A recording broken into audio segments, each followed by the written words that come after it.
Okay, welcome to the April 6th Neshoba Regional School Committee meeting. This is a regular meeting, and also we'll be conducting two superintendent candidate interviews tonight. But the first hour of the meeting is our regular business. So we are calling the meeting to order at 5:01. Do we have any citizens' comments? Nope. Sure? No? Okay. You have a citizens' comment? No. So let's move right into new business. We have a Neshoba Regional High School donation. Everything is in the packet. Dr. Bates. A local business has generously donated $10,000 to the high school anonymously to support work in addressing teenage substance abuse, focusing especially on opioids. The Bolton Police Department helped to facilitate this donation, and the high school will be using the money to support work with outside speakers and agencies to promote education in the community on teenage substance abuse and to support substance abuse intervention programs at the high school. On behalf of the district, I personally would like to thank the donor for the contribution. I know that in talking with Dr. Graham, and the high school staff is very excited about this, and also talking with Donna Lindstrom today, they're in the process of already developing some activities and so forth to utilize these funds appropriately. That's wonderful. So if the donor is anonymous, Yes. which is fine, we must know who the donor is, or is anyone going to get in touch with them as to? We don't know who the donor is. What I was planning on doing is doing a thank you letter and giving it to the Bolton Police Department, and they can provide it. Perfect. Great. Thank you. Okay. I need a motion for us to accept this very generous donation to the high school. I move we accept the donation, the anonymous donation of $10,000 for opioid prevention abuse program at the high school. Thank you. And a second. Nicole, any conversation? All those in favor? It's unanimous. Thank you. Thank you very much to the donor. Can't wait to see what the high school does with that. The next item is FY15 Center School Bill. George, is that you? Yeah. I'll handle it. Well, you'll handle it. So there's an $1,800 bill from Center School in FY15 that was unaccounted for. We weren't aware of until the vendor started looking for the payment. So after checking it out, and we did use the services, it was the invoice was mailed to the former principal, and the money had not been a PO cut for it, so there was no match to find it. So we do owe the money, so our recommendation is that it be paid from Center School funds from FY16, but in order to pay a previous fiscal year bill from FY16 funds, it needs a vote of the school committee. Does anybody have any questions for George? Nope. None. So there was no PO, is that what you said? Right. They did not cut a PO. They had the service, therefore they didn't. They got the bill. But they had never. So when the accounting closed out the year, there was no money encumbered for it. Huh. Had money been encumbered for it, we could pay it now without a vote of the school committee, other than the regular warrant vote. But when we're paying a bill from a previous fiscal year with current fiscal year's money, it requires an 8/10 vote of the school committee. We have 8/10. All right. Well, Is that normally how things happen? No For purchases? bills? Yeah. No, it's not normally how things happen at all. That's what I'm saying. It's a very unusual circumstance. Because if the PO had been encumbered, we pay a lot of bills, this is a little late, but we pay a lot of bills well into the next fiscal year from the previous fiscal year, but the money's been encumbered. This money was not encumbered. That's why it requires a vote. and what was it for? Professional development from, I believe it was for their guided reading program. We typically do purchase orders, though. Yeah, that's what I'm saying. Yes, we do. Okay. Everything we do is on the purchase order. So where's, do we have to know where the money's coming from? It has to come from the center school budget. It has to come from Center Schools, but so they know that, all right? Yep. All right. Does anybody else have any questions? No? Can I get a motion? So I move that we approve the expenditure of this prior year fiscal bill For, for, is it $1,500? I think it's $1,800. okay. Does that work?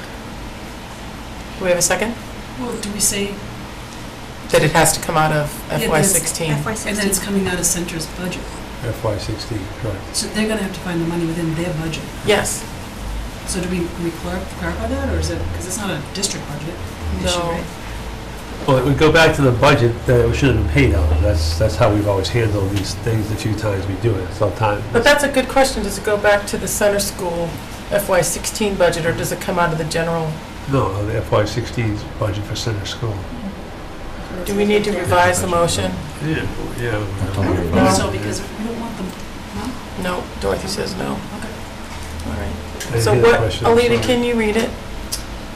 Mark moved to authorize the $1,800 payment from the FY15 center school bill out of the FY16 center school budget. Oh, perfect. Do we have a second? I second. Thank you. Any discussion? And all those in favor? It's anonymous. I mean, unanimous. The previous one was anonymous, so it's unanimous. I don't think that's very nice, Dr. Bates. Okay. Okay. And I don't know when the program is, I just sent him an email.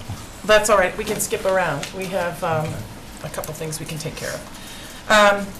So we only have, as all of you know, we only have one meeting in April, which is tonight. So I am recommending that we add an April 27th regular school committee meeting to the calendar because we've got so much going on. And that also gives us an opportunity, because of the candidate interviews, we've had to move a bunch of things off, especially in policy, so thank you for that, and some other business. So I'd like you to consider adding an April 27th vote to our meeting to the agenda. And if that works, I'd really love to entertain a motion on that. I move that we add a regular school committee meeting on April 27th, 2016. Second. A second, Kathy, all those in favor? Thank you, that's unanimous. All right, we're gonna skip around a little bit because Dr. Graham is our guest speaker tonight and he isn't here and we are really early. So with respect to that, can we talk about the consent agenda real quick? And specifically the meeting minutes, March 16th, March 13th, or 30th rather. Does anybody have any comments or questions on those minutes? They're in your meeting packet. No? Okay. Any finance subcommittee, that would be Mark and Kathy, good with the warrants? We have not met since the previous two school committee meetings, so we don't really have a report. No report, this is just questions on the warrants? We don't have any None? individual questions on the warrants. All right. No questions submitted by any member of the board. Perfect, so we'll assume that the minutes for March 16th and March 30th and the warrants for March 25th and April 8th are approved. And we could speak to the school committee calendar, or the school year calendar for FY 16-17. I don't think anybody here is from the calendar committee though, right? I was on it. Alita You were was. on it? Yeah. Oh, I went well, to a hold couple on. of the meetings. Perfect. All right, so we've had discussions about this, everybody's looked at the calendar. We need to either vote the calendar as it's been presented, or discuss recommendations and make a decision on any changes to it. Right? Is anything that Dr. Graham's going to talk about, will that affect the calendar at all? So if actually the late starts will... Yep. Did Kathy. do we have to approve his late starts?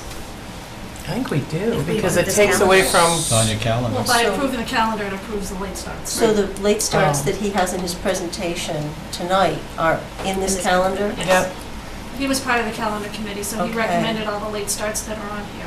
Okay. And I have questions about those. Okay. Well, isn't Dr. Bates gonna research that a little bit and find out how that affected the time of learning? He Dr. has that in- Graham has, it's in your packet, It's in the presentation. so you might want to take a look at that. So maybe we'll skip that until he gets here.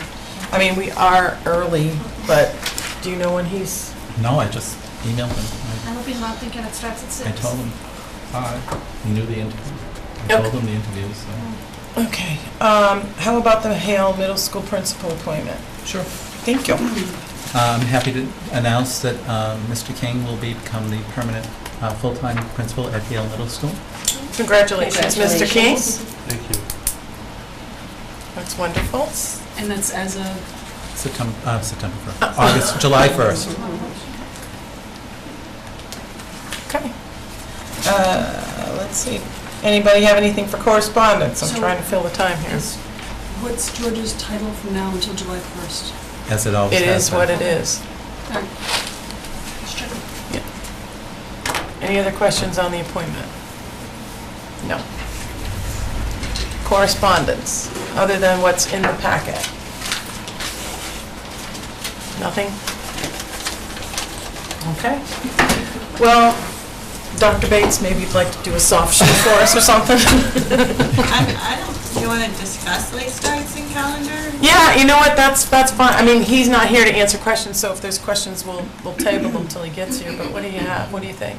I think the late starts are great. I read through the whole packet, you know, when he sent it out, and I was surprised. I was worried that the parental support wasn't going to be there, and it absolutely was there, and I was so pleased because I know the whole initiative was for teacher time so they can get together, and that was the biggest complaint from the teachers. It was cited in the NEASC, and this was a creative way that Dr. Graham figured out, and I think that it's a win for everyone. And I know people might worry about class time loss, but you're increasing efficient class time, and you're getting better class time by having more prepared, more collaborative teachers. So I was really, really pleased when I saw the survey results.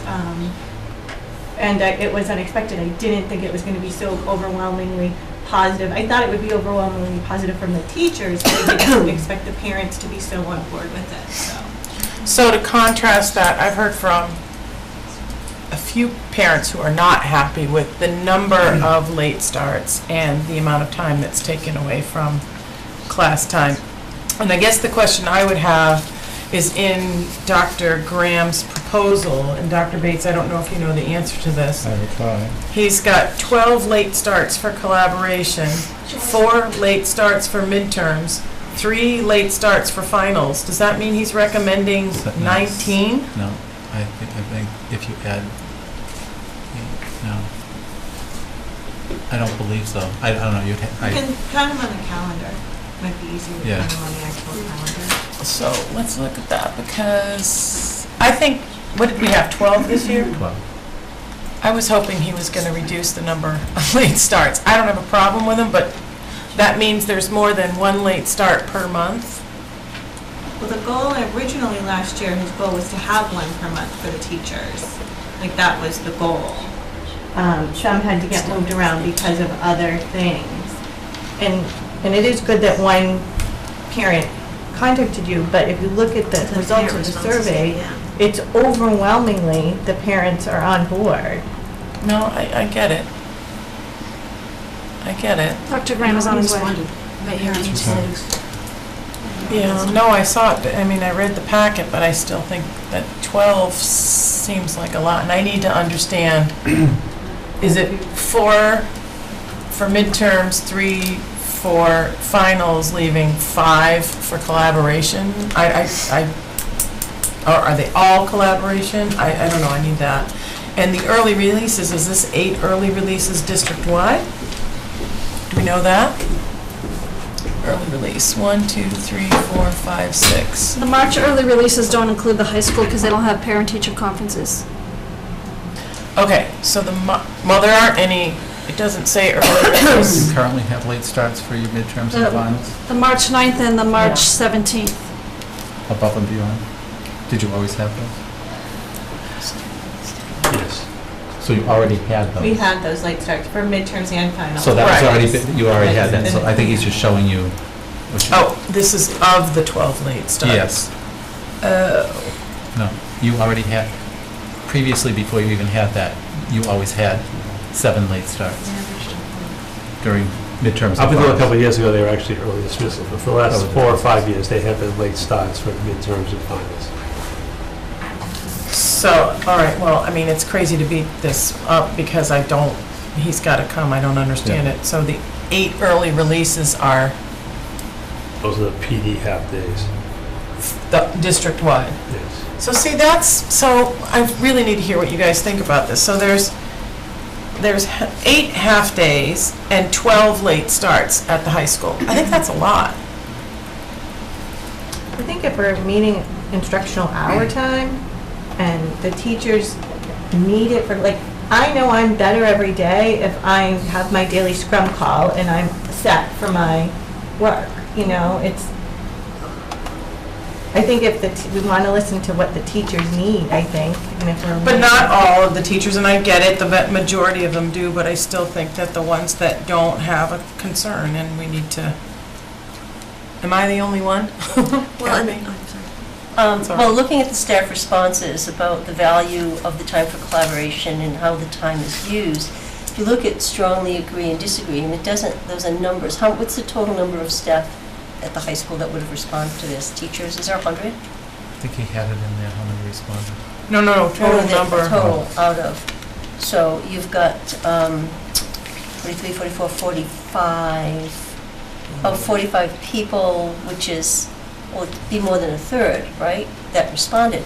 So it seems like if you look at strongly agree and agree, that the vast majority find the time valuable and felt they used it effectively.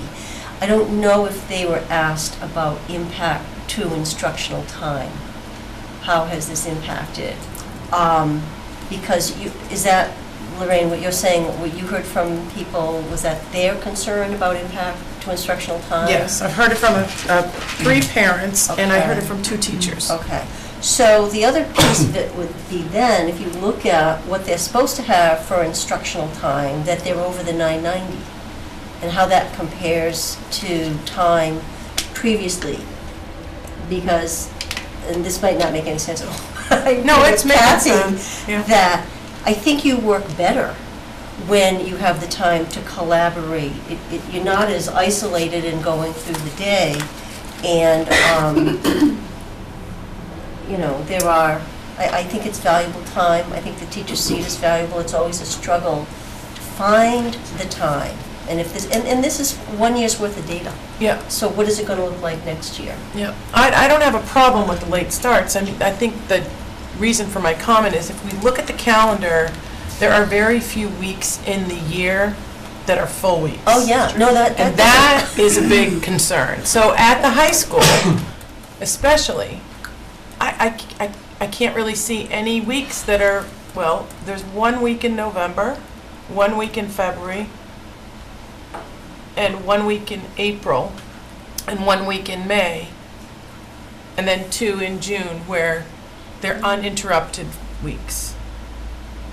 So, you know, you were a teacher. I never was a teacher. I just know that I've heard buzz about not having consolidated time. Well, I don't want to throw this into the mix, but, I mean, you're looking also at a very traditional schedule. You have 7 periods, and you have at least 7 transition times, which I feel hurts momentum once you get going. So if at some point high school decide to look at a different model of teaching, they might find the time they don't feel like you're losing time. And we heard a presentation from technology about sharing the carts between classes. I mean, so anyway, have we compared our calendar to other districts' calendars? Alita, do you know? I think the only thing that we went out and compared for were how many were going down to just 1 vacation. Oh, how did that, because I think that's a novel idea. There's not a lot out there. Right now, there's maybe 3 districts. The problem is it had to do with sports. If everybody in the same region didn't do it, than when you get out of school at the same time. And Auburn has done it for the last couple of years. And I actually have a cousin that teaches in Auburn, and they like it.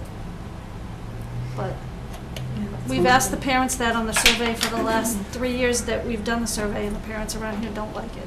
Because they've already scheduled vacations. But back to what you were asking about the instructional hours, did he ever write before the late starts? How many hours were we giving the children? What was before the late starts? Because we don't add the time at the other end. No. They lose that time. Right. So we're losing 12 hours by the calendar, but we're actually losing a lot more by whatever he's writing here, because if he has 3 late starts for finals, 4 late starts for midterms, we're not adding up to 12.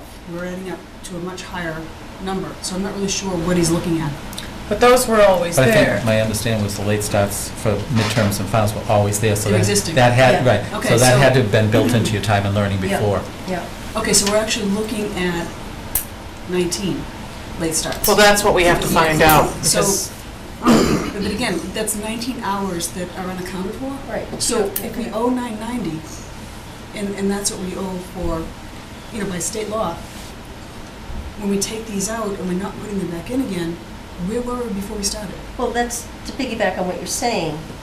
The 8 early releases, were they in there before, or are those new? No, they've been in there. All right, so those were there. The I mean, late they've been there start. to the extent that the district has early release Oh, no, no, dates. that's They've what I been mean. different schedules each year. Right, but And then, this is only for the high school, because all these late starts are high school. no, I know that, but they've always had late starts for midterms and for finals. The early releases are a district thing, so they would have been, the midterms, finals, and early releases would have been figured in to the 990. So the only thing that I see hanging out is the 12 late starts for collaboration. So maybe they had more instructional time from those. I'm actually wondering. Oh, here he is. Kathy, Talking about Kathy. late starts. Go ahead. Okay. Hi, Dr. Graham. Sorry, I thought we were starting at 6, not 5. That's all right. So, actually, do you guys want to finish your comments? No, that was, I'm just trying to make sense of it because some things were already We built in can't, we there. have to wait for that. I mean, And then- the only one that can clarify it is Yep. Mr. Grimm. And so let's table the calendar, because, and don't let me forget, I want us to talk about really doing a late start. So that's another discussion, but, hi, Dr. Graham. We're running ahead, which is lovely. And we have all received your document in the packet and reviewed it. So we have some questions. Do you want to do a quick overview on how, first we're talking about late starts, about late starts and why you think we need to continue with them, and then we'll ask you some questions if that's okay. Sure, if I can quickly just congratulate Tim Kastner, one of our social studies teachers. He was awarded the Kidger Award of Excellence in History Teaching yesterday at the New England Teachers History Conference. So we're very proud of him. Make sure I And we mention are. that. Congratulations, Mr. Kastner. Late starts, so I included a lot of information. The late starts this year have gotten tremendously positive feedback from staff. We had a late start this morning. Was walking around the building, sitting in on some amazing conversations. The feedback from the staff, the large majority of staff, we've done surveys of staff after about every 2 late starts and have consistently gotten very positive feedback from staff about how valuable this is, about the things they're able to accomplish doing them. I surveyed parents just recently and got more parents responding to that survey than I have to any other survey I've put out. I think we had over 300 parents responding. Very positive feedback from parents. The overwhelming majority of parents specifically said they hope that we continue to do this next year. Sent out a survey to students as well. Students love it across the board. I don't think there was a student who said a negative thing about it. So I would strongly recommend continuing these late starts next year. I think it's something that was mentioned in the NEASC report, the need for collaborative time for teachers to work on curriculum assessment and instruction. I've seen some tremendous things happening both within departments, across departments, and so I think it's a tremendously valuable opportunity for teachers to have time together to provide the best possible instruction for students. Okay, let's coordinate our comments and questions. Does anybody want to ask Dr. Graham a question? If you have detailed questions, do you mind if I just pull up my laptop? If I'm going to need to Do you want to look dig at the too into the document? detail. I have the document Oh. in front of me, but if you ask Sure. a question that's off the document, Go I ahead. would probably have it in my Go laptop. ahead. Lynn, you have a question? Number 9, proposed for next year, you've got 12 late starts for collaboration, 4 late starts for midterms, 3 late starts for finals, and 8 early release days. I believe that is what's proposed in the calendar that's before the school committee. Proposed, correct. So the question is, how many instructional hours do we have before we put in the late starts? I can't remember exactly, it was a little over 1,000, maybe like 1,010, something like that. Wow. Okay. And then,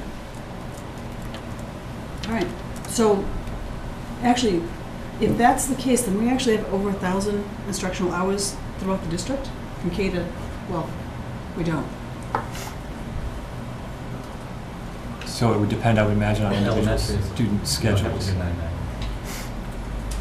So they don't count hours for elementary? They K do. through 8? They do. 900 hours.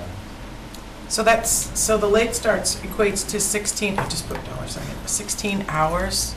Well, we're starting 2 hours late each day. It's not exactly 2 hours worth of instructional time because the passing time is not included. The difference between, I knew I was going to leave my spreadsheet. 110 minutes, I think, Eric. Say it again? Is that Yes, right? 110 minutes is what we use on the... Yeah, the difference 1,000 between a 110 normal day, first start. a normal day is 349 instructional minutes. A late start is 239 instructional minutes. So 110 minutes. That's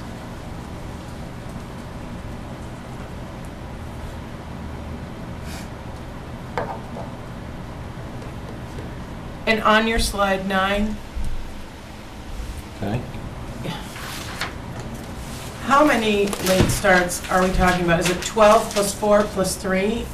So it's similar to what we have this year. So we have 12 late starts this year for collaboration, and then we've traditionally done 3 late starts for midterms. We have 3 late starts for finals, and then the final day of the school year, where we do our last final, is an early release day. After asking the department heads, they recommended that we do late starts for each of the midterms, and that's what's in the calendar. We've traditionally done 3 late starts for midterms and then 1 full day at the end of midterms. So that's 19 late starts at the high school for the year. And this year would have been 18. I think it's great. I think it's exactly what we should be doing. I don't think of it as 110 minutes lost. I think it is time gained for efficiency. I think it's invaluable, and I think we should listen to the survey results. So it raises a question, though, and it may not be something we can tackle right now, but if they're so valuable, is it the collaboration time? Is it the later time? If the entire high school went to a later start time, like some of the other high schools are doing around us, would that still allow for collaboration time from the teachers? And I get it, I'm totally there with you. We all want the collaboration time. We heard it loud and clear from the teachers in our roundtables. We heard it from NEAS. We've heard it, and we get it. But that's a lot of late starts. Your answer is it would not. So if we just said we're going to push back the start time of the high school to 8:30, then contractually teachers would be required to be there at, I think, probably 8:20 would be my guess. So that would not, we wouldn't still get the collaborative time. The primary purpose of the late start, one of the questions I asked parents was, do you understand why we're doing late starts? And they did, most of them knew the answer, and it was to create collaborative time for teachers. The students getting to sleep later is a bonus, but that wasn't the purpose in our doing it, but it certainly has had a positive effect as well. Yeah. So last year, one more time, last year we had how many late starts?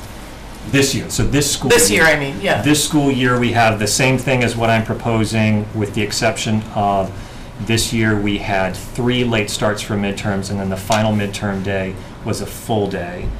And then, so sometimes you'll have classes meeting where they just took a midterm and the class is ending, particularly if it's a semester-long class. The feedback I got from the department heads was, it's better if we do all of the midterms on late starts, which is more similar to what we do with finals. With finals, the 4th final is not a late start, but it's an early release, so it's a truncated day. So did the number of late starts work for you this year? The 12 late starts? Yeah. I mean, I think we've done 7 or 8 so far. They've been fantastic. So Yes. you wouldn't be able to keep the number the same. I'm having a hard time. time with this, and not because I don't think it's valuable, because I'm listening to some of the parents and a few of the teachers who are concerned about it. Well, so in lost instructional time is something that came up in the parent survey. I counted, I can't remember, I think there were 22 parents who listed that when I said, what's the worst thing about late starts? I think 22 parents said, in some way, shape, or form, said lost instructional time out of 300 something. 22 parents said nothing. I think like 60 or 70 parents said some version of nothing. I mean, it was something like 3 or 4 to 1 when I said, what's the worst thing about late starts? 3 or 4 to 1 parents said, there's nothing wrong with late starts versus parents who brought up instructional time, lost instructional time specifically. So that was certainly something that was mentioned by parents. It was mentioned by, I think, 22 parents out of 300 something stuff. So I hear that. To me, it's that collaborative time. It means that the instructional time that we have is even more valuable. And how about your teachers that have concerns with it? So I included the survey. There are a couple teachers who mentioned the concern about instructional time, so that's not, an absent concern. But again, the overwhelming majority of teachers say, we need this time, this is time well spent. And the fact that we lose some instructional time, it's worth it for what we get. That's been the overwhelming response from teachers. And one more, and how about the disbursement of the late starts on the calendar? So that's the way I try to do it. The recommendations that I made to the calendar committee, I try to have it be 2 or 3 weeks typically between a late start, and I tried to have them, to the greatest extent possible, not occur in a week where there's something else going on. So not occur in a week where there's an early release, not occur in a week right after or right before a vacation. I don't know if I was able to do that in every one of them, but I was trying to have it be like about 2 or 3 weeks in between, to try to make it, be as minimally disruptive with other stuff going on. Okay. But as far as the timing of late starts, I'm certainly amenable to, switching around which weeks late starts are, if that makes things work better for. I would think it's dictated by the teachers too. I mean, with respect to sensitivity to, blocks of time. Yep. But I would defer that to you folks, better than I do. Did you have any, one second, you had something earlier. No, the two Kathys Took care of it, and care of it Lynn, for you me, just thank had you. something? Yeah, I'm having trouble with the overall number. So if 1 through 12 is supposed to have 990 hours of instruction, No. and not, Only the high school. only the high school, so there is no Elementary is number, 900. just 900. Yes. So do you have a question? It's just a math question, that if we're covered. I think the instructional time is covered, that's what I heard. I'm very thorough with my spreadsheet to make sure we hit the instructions. And I trust you for that. Kathy, you had a question? Yeah, just to be clear, prior to this year, there were 4 late starts for midterms and late starts for finals? There were 3 late starts for midterms, and there Yep. were 3 late starts for finals. Okay, and 8 early releases. I think that's right. I'm just trying to get at the fact that the biggest change is the late starts for collaboration, and the other Right. things already existed, Correct. with the exception that what the teachers would like to see is an additional late start for midterms. Correct. Okay.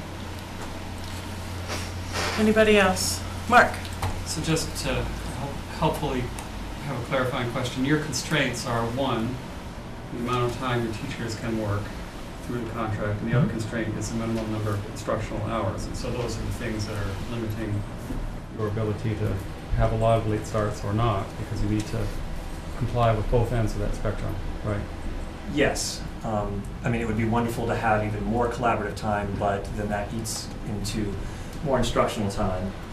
And you can't go below the 990, and when you start getting down too low, then that also Right. has negative ramifications. And if there were a change in the number of instructional hours that happened in this school year, it's not a change to next school year, basically continuing something that's been done this year. This year compared to last year is where there might have been a little shift in instructional hours. Correct. And Yes. And next year, it'll be none because we're continuing something done this year. Correct. It's, I mean, give or take, half an hour to Right. an hour the same proposed for next year as this year. Right. Thank you. Anybody else? Okay, we don't have to vote on this because it's in the calendar, and we can just vote the entire calendar. But next year, I would love to see, what are they doing with the time? And is everybody using the time? So I can tell you that I go around each of the mornings when we have late To starts. collaborate, excuse me, to collaborate. Go ahead. How they're using that time to Yeah. collaborate. Yeah. So I provided a couple examples, and yes, I think that's a good idea for me to provide you all with more detailed examples. And also, I mean, I already have ideas in my head. One of the things that I'm trying to do is develop a long-range professional development plan for the high school that will span multiple years, look at curricular assessment, instructional needs, making sure that we're matching professional development opportunities, late starts being just one of those. And so as part of the larger professional development plan, what I'd like to do is start tracking professional activities, working particularly with teaching and learning. They have some great ideas about ways to do that.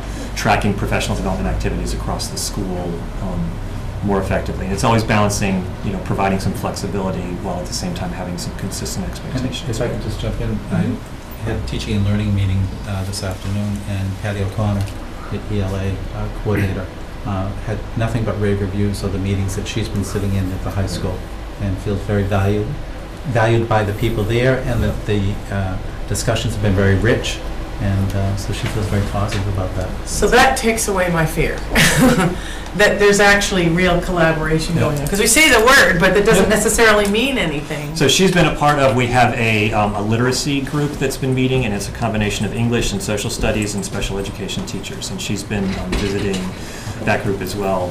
And I've had the opportunity to sit in a couple of those conversations, and they've been very powerful. Terrific. And just a suggestion, and I would recommend if the school committee's interested to stop in on one and just Absolutely. walk around and see what's going on. Absolutely. I'll do. Yeah, please do. Anytime. We'd love to That's have you great. there. All right, Neil, I'm not going to take too much time to catch you up, but we're just talking about the late starts for next year.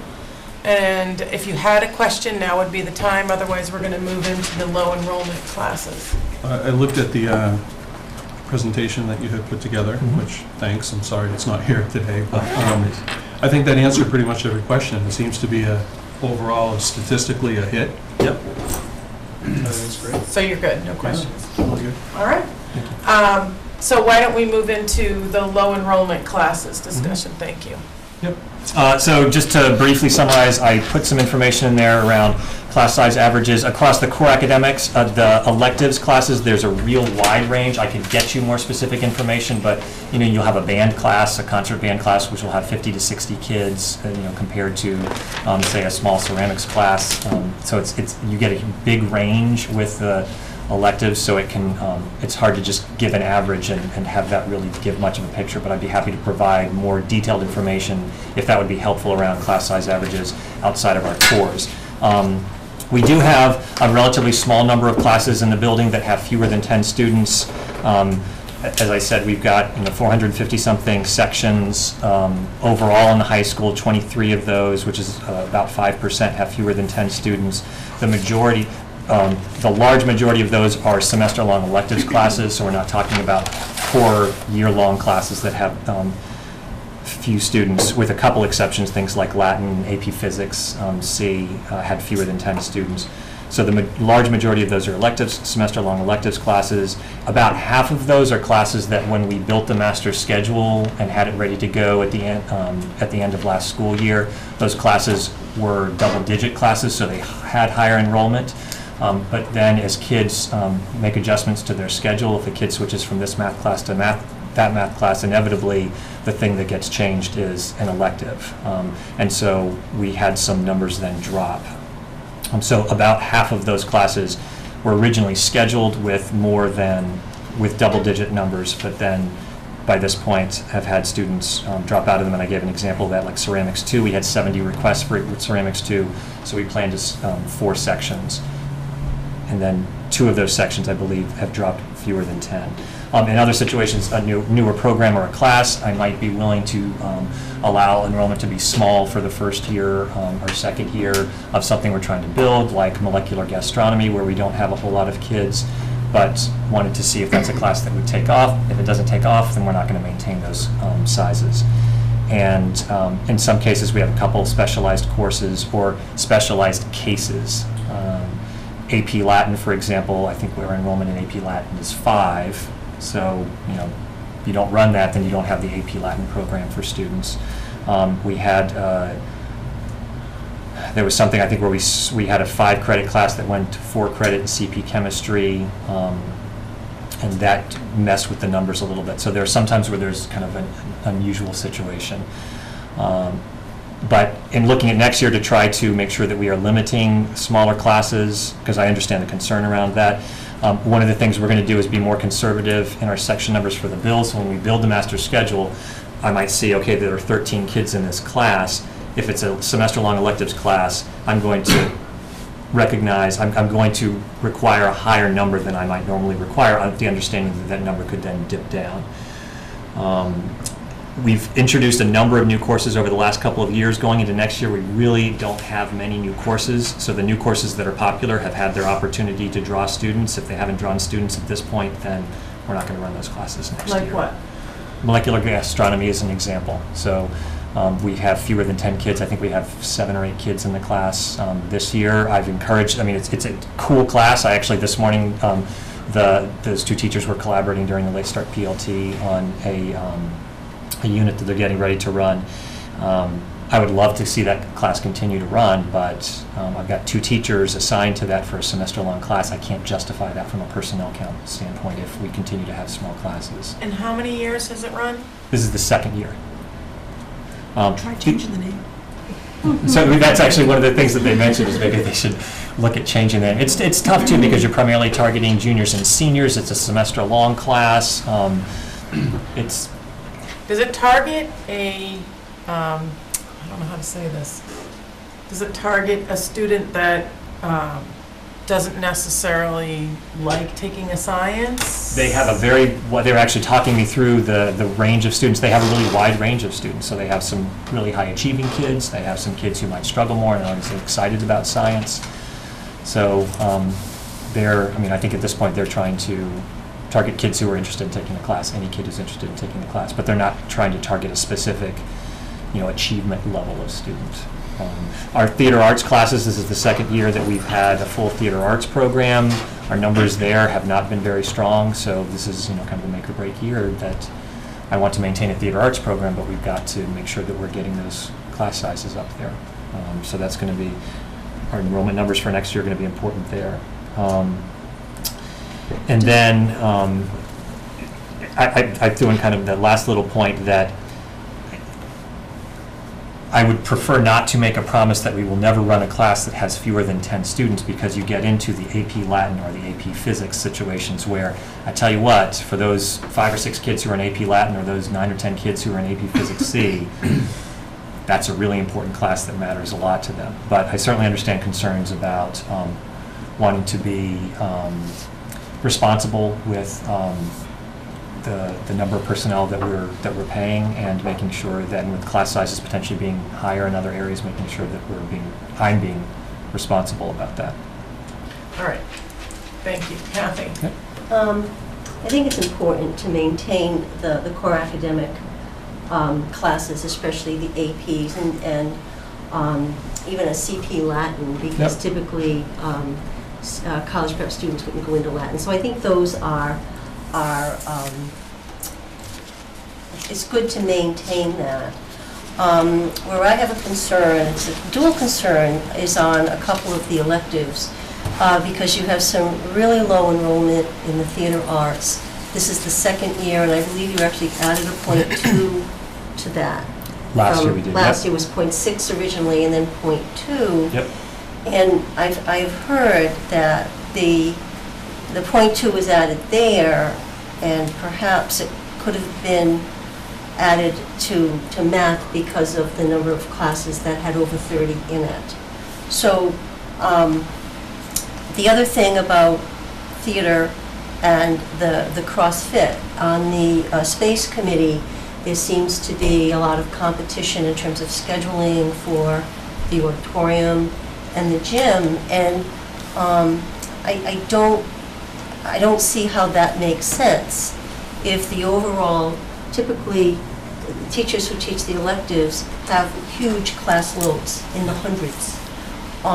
If someone is a .8 and their class load is 45, and this is the second year, I wonder if that is, if there are other staffing needs that you have. I don't know, I hate to take anything away from a kid. Yep. But I've seen that there have been a number of things that we have cut, K-8, based on need, which is predicated by enrollment. So I want to raise the question, and especially since we've heard so much about how hard it is to get the auditorium for other classes and the trouble with scheduling. No, I think those are legitimate questions. Mark? Is it, in your experience, sustainable for any course to run every other year if it's susceptible to being a low turnout? Yeah, we don't take a course out of the program of studies, so the fact that a course doesn't run doesn't mean that the course is eliminated as an option ever. Yeah. So something like a molecular gastronomy, if we don't have the class sizes next year, we wouldn't run it, but that doesn't mean that that's not an option for students in the future. So we've had classes that have gone away because of low enrollment and then come back. Robotics is an example where we got higher enrollment in robotics and we were able to bring it back. Military history is an example of a course that we didn't have and then we brought back. So we keep course options in the program of studies. So yes, the short answer is yes. Thank you. Yeah. Dr. Graham, do you, when you see these low numbers, do you just look, say, no interest in the low numbers, or do you actually, do you poll the kids at all, or do you have any surveys that are out there? Because maybe it's not necessarily that there's not interest, maybe there's other factors and so forth that are keeping the kids from participating? So that's a great question. The short answer is no, I haven't polled students about classes. The students, for the most part, I see it as students voting with their feet, that they have the option to sign up for courses, and they have a wide range of courses that they can sign up for. And sometimes students, this year actually a function that we have that we were able to make work in Power School that we haven't been able to work in the past is that students can say, if I don't get this, give me this specifically. So that we're going to be able to get even more fine-tuned information on what students specifically want. It's an interesting question, if there's an area where we're seeing lower enrollment, to follow up and ask students, why didn't you choose to do this? Is it because you've got a packed schedule or are there other factors? It's a very interesting question. I haven't done that yet, but that's something for me to consider. Cool. Thank you. Any other questions? Lynn? How involved is guidance in helping kids? Do they encourage kids to take certain things? Yep, so guidance counselors are the ones who run the registration process with students. So students meet with a guidance counselor in a classroom, and the guidance counselor walks them through. The kids have their Chromebooks in front of them. They're going in, they're actually registering. And guidance counselors will, typically I'll have met with guidance counselors multiple times ahead of time to talk through, here are the new courses that are up there, here are courses that we might want to try to steer kids towards. So guidance counselors have information about new courses that are coming out, areas where we might want to try to encourage kids to take it, and the guidance counselors are the ones who are actively working with the students while they enroll in courses. Kat? On page 12, under class size averages for English, there's a lot of really cool English electives. Are those in that English because they're not core, or are they underneath the elective section? I believe that journalism, so something like a maritime science or an epidemiology, yes, those are included in that. And journalism, so journalism is an elective that lives within the English department as well, and I believe that I included journalism in the average class sizes. Okay. But the other ones that you mentioned, most of the English kind of cool, funky classes meet core academic requirements, so they are considered to be a core English class. So the answer is yes. Any other questions? All set? Thank you. Thank you very much. Thanks for rearranging and quickly running over. We I got the appreciate email it. from Alita, and the word went through my mind, and I jumped up and I got in my car. Thank you so much for coming. All right, folks, let's move quickly into the calendar, the FY 16-17 district calendar, and if we wrap this up quickly, we'll take a quick 5-minute recess. Okay, thoughts on the calendar? Changes? Anyone? You good with it? This includes the election The Not, di- not having school on that one election day? Yeah, Okay. yes. All right, November 8th. okay. Also, I'm going to bring it up one more time. You know what I'm going to say. November, December. The November-December half-day. And it wasn't just from Bolton, but yes, of course, I'm representing Bolton, but it was also from a decent contingent of Lancaster folks. I think we should consider not having school the Wednesday before Thanksgiving versus what's currently recommended, which is the half-day.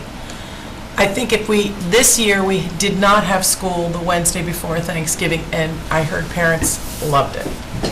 It's a heavily traveled, that's the heaviest traveled holiday in the year.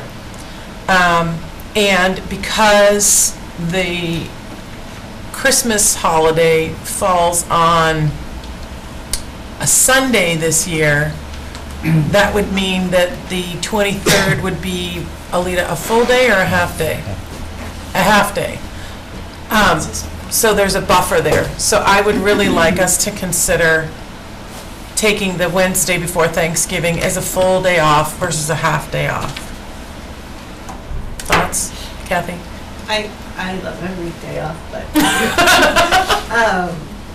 I think that's a great idea. I think we should propose it to the calendar committee in our notes for next year's, but I think since they met several times and pulled the masses and had lengthy discussions, we should take their recommendation for this year, but say that we had heard that and propose it for the next year calendar, that they consider it. Karen was on the committee.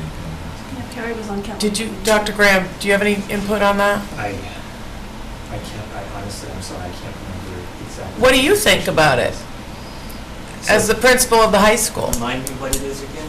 It's the, Yeah, it's right here. it would be full day off here and half day off here, so it'd be swapped. And so what's proposed for next year? This is half day, this On the proposed. Wednesday? And this is a I would defer to full the day. calendar committee recommendation. I don't remember the conversation, and so I would be very hesitant to throw in my own personal recommendation. I was just one member of the committee. All right, and George? Another recommendation, just a comment. I don't know what the calendar committee thinking of it was either, but the Wednesday before Thanksgiving has been a full day off for at least 5 years now, so that's a pretty big change this year.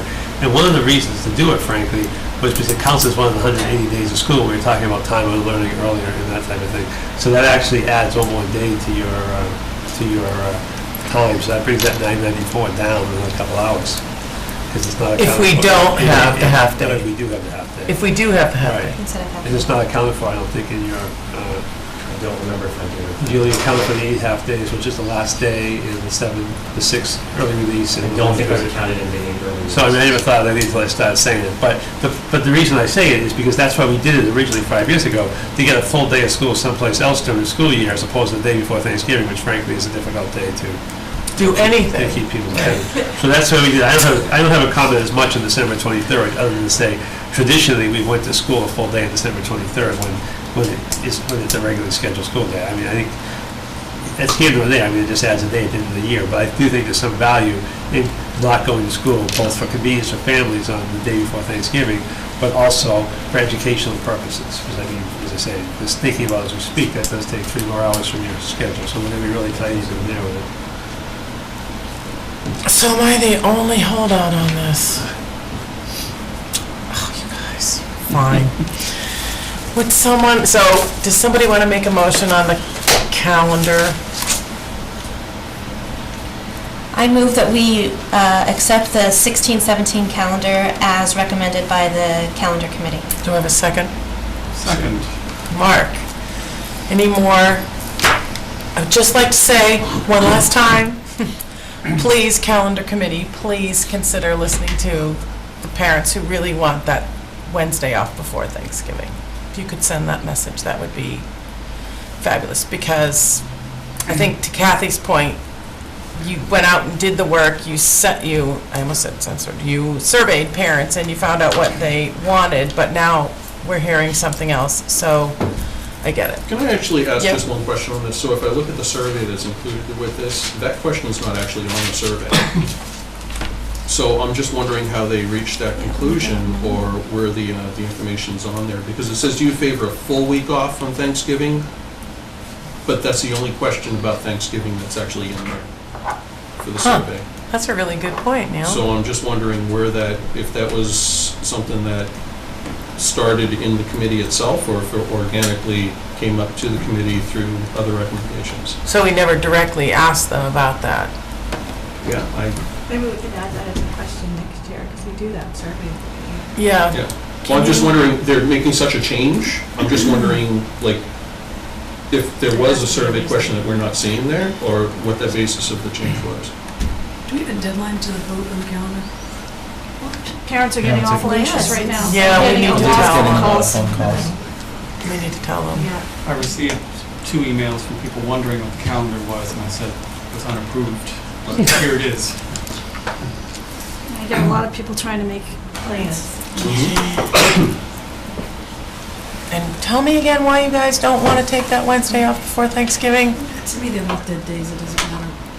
But I don't want to take them, I don't mind the flip, because it doesn't change the end date, but if I had my way, they'd both be half days. I have worked in enough subcommittees to know that, you come to an agreement however you come to the agreement, and then you send it on.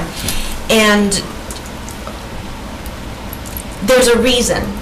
We obviously don't know what it is, but there is a reason. And I have to, because they put in the time and because they put in the work, I just have to accept the recommendation. All right. All those in favor?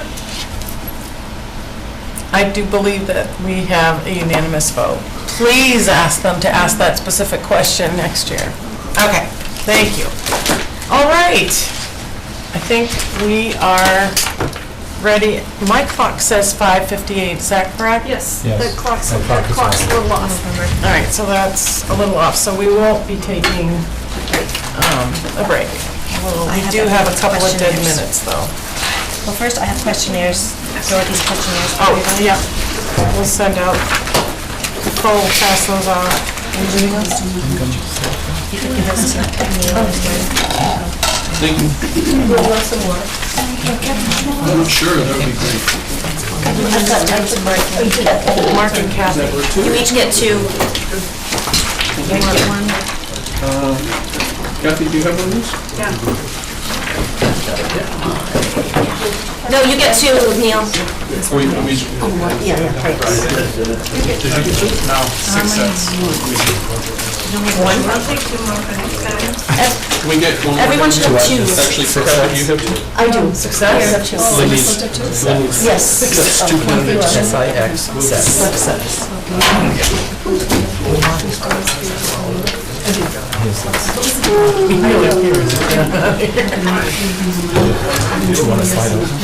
Nicole, yeah, that's a great idea. We want to, Okay, could you respond? I need to post it. move everything? Get everything out. This is simply. I'll take this on here. Do you remember a discussion about leaning back Yeah, I and being, so if your chair doesn't stay locked up and you tend to do this, that would be another thing too. You know, you don't sort of look like you're disinterested. very hard to sit up in these chairs.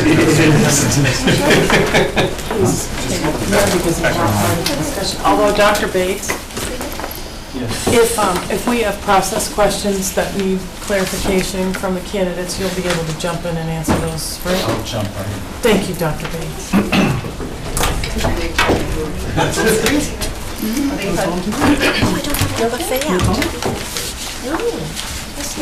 It's 6 o'clock. All right, folks, let's all follow the process, and we're going to take original question, questions that we know that we have, and then I would ask that if you want a follow-up question, if it's a quick one, fine. If not, we'll keep a list. Nicole's going to help me, and then we'll reserve a little bit of time later on, but I want to leave it time for the candidates to ask. So wait, well. can I just ask a quick question? What?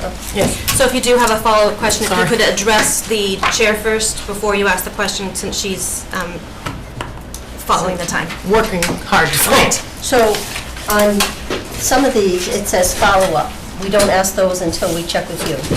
I think so, because we want to make No, sure. I just want clarification. Yeah, I want to make sure My intention was that that be part 2 of the process. that they would be, so that's how you wrote, okay. Oh, that's great We then. would do the follow-up? If it's on the document. So, Okay.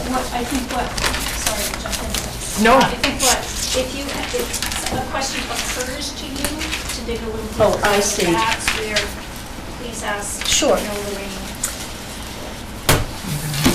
Are we ready? Yes, ma'am. What I need was a timepiece that actually says the real time, Here. as opposed to them. You use yours on your phone.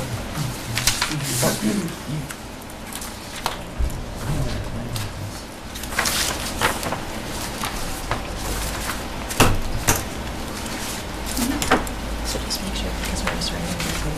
Oh, yeah, that would be perfect. Started? Excuse me, People will go. Or should we tell them? Should we tell them? I think it better. We're done with them. Yeah. We're done with them. There's nothing else on there. Well, I shut mine. I don't want to shut them off. Introduce Brooke Clenchy. Hello, thank you so much for coming. Oh my goodness, it's my pleasure. I'm thrilled to be here. I really am. We appreciate it. I think what we're going to do is just go do a quick introduction of ourselves, Sure. and then we will ask you to do a very brief introduction of yourself. We've allotted 75 minutes for the discussion, so once we do a quick introduction, I think what we figured was we'd do about 50 minutes for questions. We've got 11 questions. There may be one little minor follow-up, but we'd like to leave about 15 minutes for you to ask us questions. Perfect. Because I would hope you have some. I have one or two. Okay, wonderful. And then just a couple minutes wrap up. Does that work? Sure, absolutely. That sounds great. Wonderful. So we will start on the left-hand side of the table. If you could just let Ms. Clenchy know what your name is and what town we're from. Hi, welcome. My Thank name's you. Kathleen Tier. I'm from Lancaster, and this is my 3rd year on the school committee. Great. Nice to meet you. Nice to meet you. And I'm Mark Jones, I'm from Stowe, and this is the end of my first year. Ah, And I'm Lorraine Ramasco. This is my 3rd year on the school committee. Hi, nice to see you again. Nice to see you Nicole too. Loderkirk from Stowe. Hi, Brooke. Kathy Codian from Lancaster, finishing my 1st year on the school committee. Lynn Coletti from Stowe. Hi, nice to see you again. Neil hi. Darcy, Nice to see you as well. Bolton representative. So a couple of relatively new members then, is that correct? Just the Yes. I'm first year also. two? Your first year also? Okay, thank you. But they've done a lot of work this year. So why don't you give us a quick overview of yourself? and- Sure.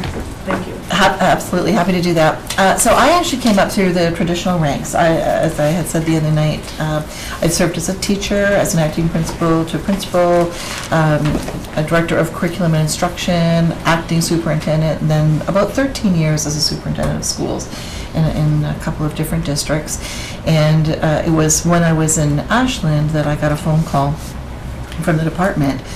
I hadn't realized that there was a job that was even open. It was just a phone call, and of course, normally if you get a phone call from the department, you think something bad must have happened somewhere. So I was quite nervous because I'd been called to the department, and never in a million years did I think that it was about a job or a position. I didn't know what the position was. I didn't know what it did. So it was all brand new to me, and I am so grateful to have had that opportunity. So I'm coming up and finishing my 2nd year there, and it's been an incredible life experience. It really has. What I've been exposed to, what I've been able to be part of has just been amazing. But as I said to the group the other night, I'm in a beautiful corner office. I have a prime parking spot right outside the door, but I don't hear children's laughter. I'm not in classrooms. Almost all of my work, I would say at least 95%, if not more, is done from that office. And it's very isolating. And I've got a great staff that I work with. They're wonderful people, but it's not where I belong. I loved being the superintendent. I loved being a teacher and a principal, but for me, it was the superintendent role that I loved the most. And so that's my journey now, to go back to where I felt the most comfortable. Wonderful. Okay, thank you. All right, so we're going to move into the questions, and I think if we start to get to a point where we're starting to eke a little bit, I'm going to give you the opportunity to quickly course correct if you want to, so we can get all the Sure. questions in. All right, so our first question is Kathy Codian. Hi, Brooke. Brooke, what are the leadership qualities? There's a couple of parts here, so I'll read the whole thing Sure. and then go back. What are the leadership qualities and skills that you look for in the principals and administrators you hire? Describe ways in which you have supported the development of these qualities and skills in the principals and administrators you have worked with. That's a terrific question, because, as a coach, way back in the day when I coached and when I was teaching, you didn't always look for the star players from my lens. You looked for those people who are moldable. You looked for those people that show that they had great team characteristics, qualities that would make them able to lead and follow. And that's really what you're looking for in strong administrators. If you hire well, and that's really where you should spend the majority of your time, is in hiring. If you hire well, then you hire an incredible team. It's not just one person. That one person needs to be able to get along with everybody else, know the give and take, but also know to be an instructional leader, but also know when it's important to follow. You're looking for somebody who takes direction well, but somebody who's also creative and innovative, who can help to support collaboration. When you're looking for principals, very often you really like to look for somebody who's had great classroom experience as well, who understands curriculum and instruction. Somebody who's, of course, you're always looking for somebody who's a really strong worker, because the job is an incredible set of skills that you need, especially now with the teacher evaluation, the educator evaluation that's in play and such. You need somebody that can do that really, really well. Somebody that understands the difference between formative and summative evaluation. So you have all of that. Then you also look for basic characteristics and qualities. Are they good communicators? Do they articulate well? Can they communicate to their public well? Can they communicate to their staff well? Can they communicate and have great rapport with students? So you're looking for that communication piece as well. I'm always looking for somebody who's a lifelong learner, somebody that it's okay if we make mistakes as long as we learn from them and continue on. So for me, and I think that that's important for modeling for your staff as well as your students, so I'm always looking for a lifelong learner as well. So I think those would be, one last thing, somebody that's fair and equitable and gets children, understands and loves children. I don't care whether it's at the K-5 level, whether it's a high school level, somebody who earnestly has a passion for doing what's right for children. Thank you. You want to ask the Sure. follow-up? There's a follow-up, and that is, what skills and qualities do you expect principals to seek in hiring teaching staff? I would think that that's really modeling what you're looking for them to do as well. You're really looking for them to bring about the same type of bodies into their schools. The other thing I would say too, the second part of your question here was describing ways in which you've supported the development of these qualities. I think if you are a good and effective superintendent, then you're also able to connect very, very well with your administrative team as such, and that has been a strength for me. I've always loved that part of the job. In part, you're also nurturing good leadership. And so, for example, I remember in Ashland, actually, we had a relatively new principal come on, and it was his first year, and he was going to hire his first assistant principal. And he said, Brooke, he called me, I was down at the Cape, he called me, he said, I've found the perfect person. And I said, that perfect person better be the exact opposite of you. If that's what you're hiring, then you found the perfect person. If you've just found a clone of yourself, that's not the perfect person. So you're looking to create teams within your buildings where, together you are that whole package, because one person can't do it all. Terrific. Thank you. Lynn, you have the second question. Can you give an example of when, where, and why an initiative in teaching and learning was implemented in your district? How it was managed, assessed, and promoted? And were the results as expected, and if not, what remedial action was taken? And what was your role in planning, implementation, and assessment of the initiative? So why don't you give her the first part? So can you give an example of when, where, and why an initiative in teaching and learning was implemented in the district, and how it was managed, assessed, and promoted? You know, I think anybody in Massachusetts in administration right now would say, I'm not sure which initiative to choose, because there are so many out there that we've all been so heavily involved with. You know, of course, the educator evaluation is one that, you know, is most current.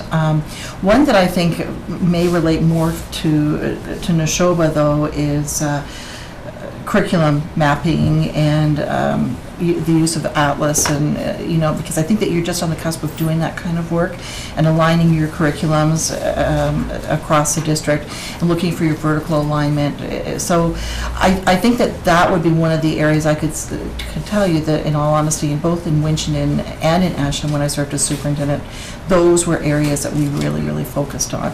And it's a huge help because it really does create that basic foundation from which all else kind of evolves. And if you take a look at the state, I mean, as the state looks at it, as it says standards is where it starts, and then it goes around to instruction, and it goes from there to assessment, and it's cyclical. And I feel the same way about a school district. If you've got strong curriculum and everybody knows exactly what's expected of them, the other stuff just kind of comes along naturally, it just evolves naturally, but you need that basic piece. And I think, too, when I read your NASC report, I believe that's in there as well. There's something that alludes to that, too. So I bring that only as an example.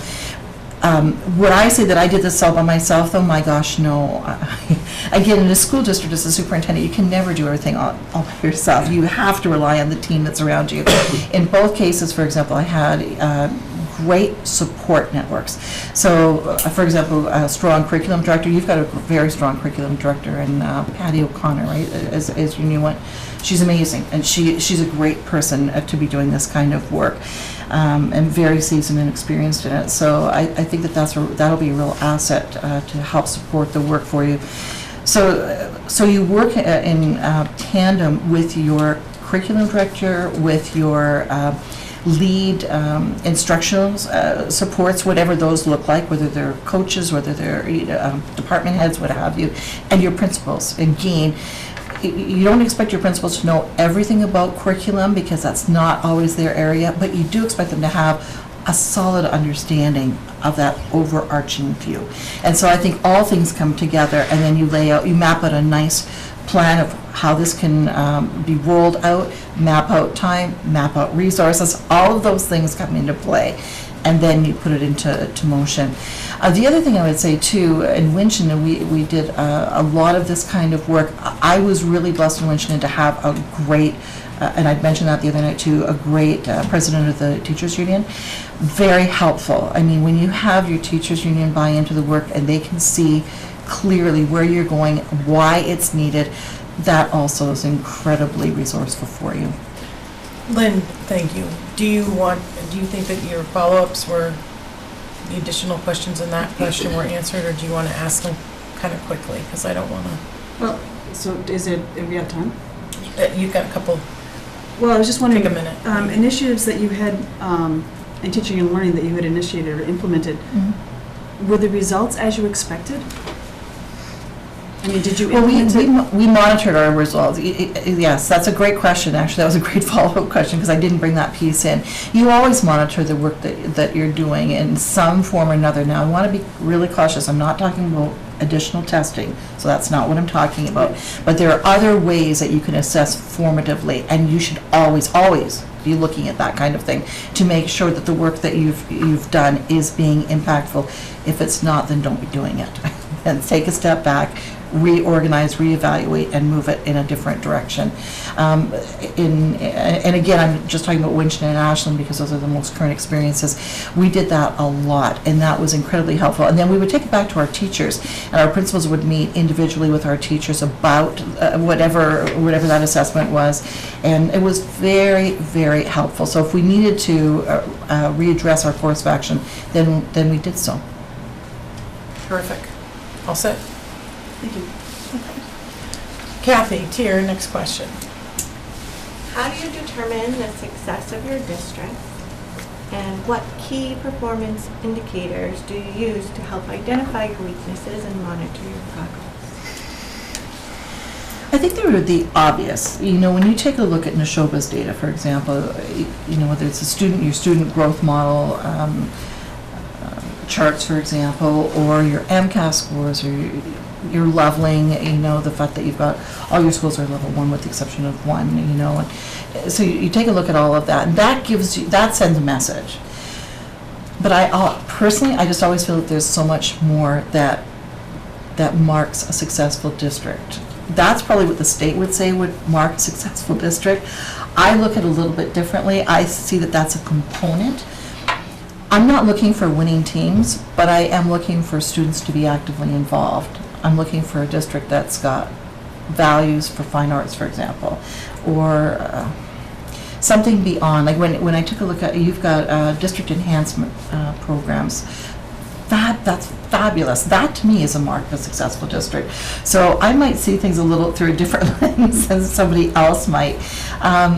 You know, great turnouts, for example. An example that we'd have in Winchendon when there was a performance at the one school, we actually had to do it twice in a night because we got so many people and they would fill up that auditorium. We had to turn it over twice in a night. That to me was a sign of success because the parents were there, the families were there, the community was there. So I think it's so much more than just the obvious data. The other thing I think sometimes that marks good success is if you've got a strong administrative team and you're not seeing a lot of turnover. Another mark of success. You can do so much more with a team that's been in place for several years, that learns to bond, that learns to give and take from each other, that can take a really challenging situation and spin it into something positive or see the opportunity. That to me is a mark of a good district. All set? Okay, Lynn, you're next. Give an example of a time when your particular skill set and interests helped change and improve the overall culture of your current district.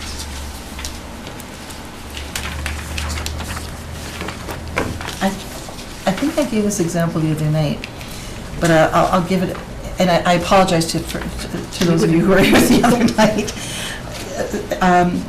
In Winchendon, we were struggling so much when I took over the district, and it was it had been declared chronically underperforming, and I stepped back for the first couple of months because I thought I didn't want to go in and make any major changes inside that first year. I thought just sit back, watch it all unfold, and then maybe year 2 go at it a little differently. And about halfway through the year, I felt I had enough support that I could probably start to make some changes that I otherwise would not have. And one of the things that we did is I started to take a look at the number of students who were failing in the district. And we looked at it from K to 10, if memory serves me right. And I had our staff put a red mark beside every child that was failing. And to this day, the president of that teachers union calls it the day of the bloodbath, because I told everyone ahead of time, so everyone was very well prepared for what I was doing. I brought the entire staff in after school one day, and we met in the auditorium and dimmed the lights, and I put the scores behind me on the large screen that, of course, you know what those screens are like in the auditorium. They're way bigger than the stage itself, and there was that single spotlight, and I remember my heart just racing, thinking, oh my gosh, I knew what I was about to do, and it was such a challenge, and I remember thinking to myself, I could end my career today by doing this, because I wasn't sure. And I had shown the president of the union my script just before I went on, and she said to me, you know, Brooke, she said, they may get up and walk out. Are you prepared for that? And I said, you know, I think I am, because I think this needs to be done. And if we don't, we have no other benchmark from where to build from. So this needs to be that moment in time.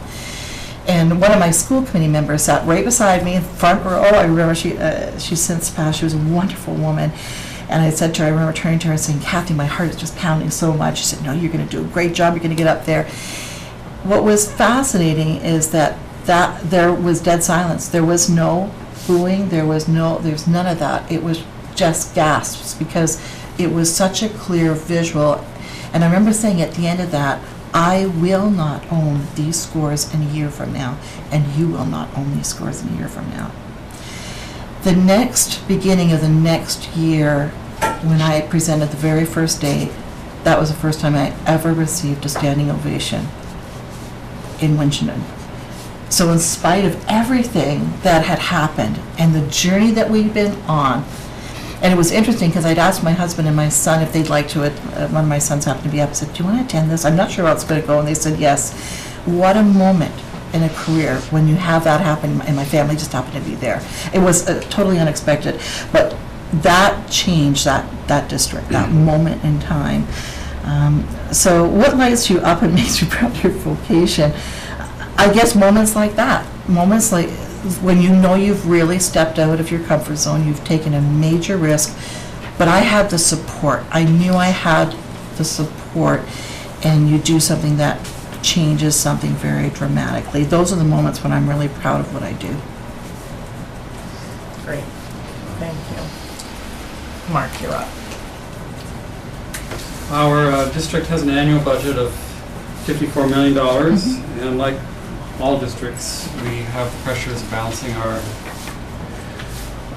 highest quality educational experience for our students with the efficiencies of paying for it with our tax dollars.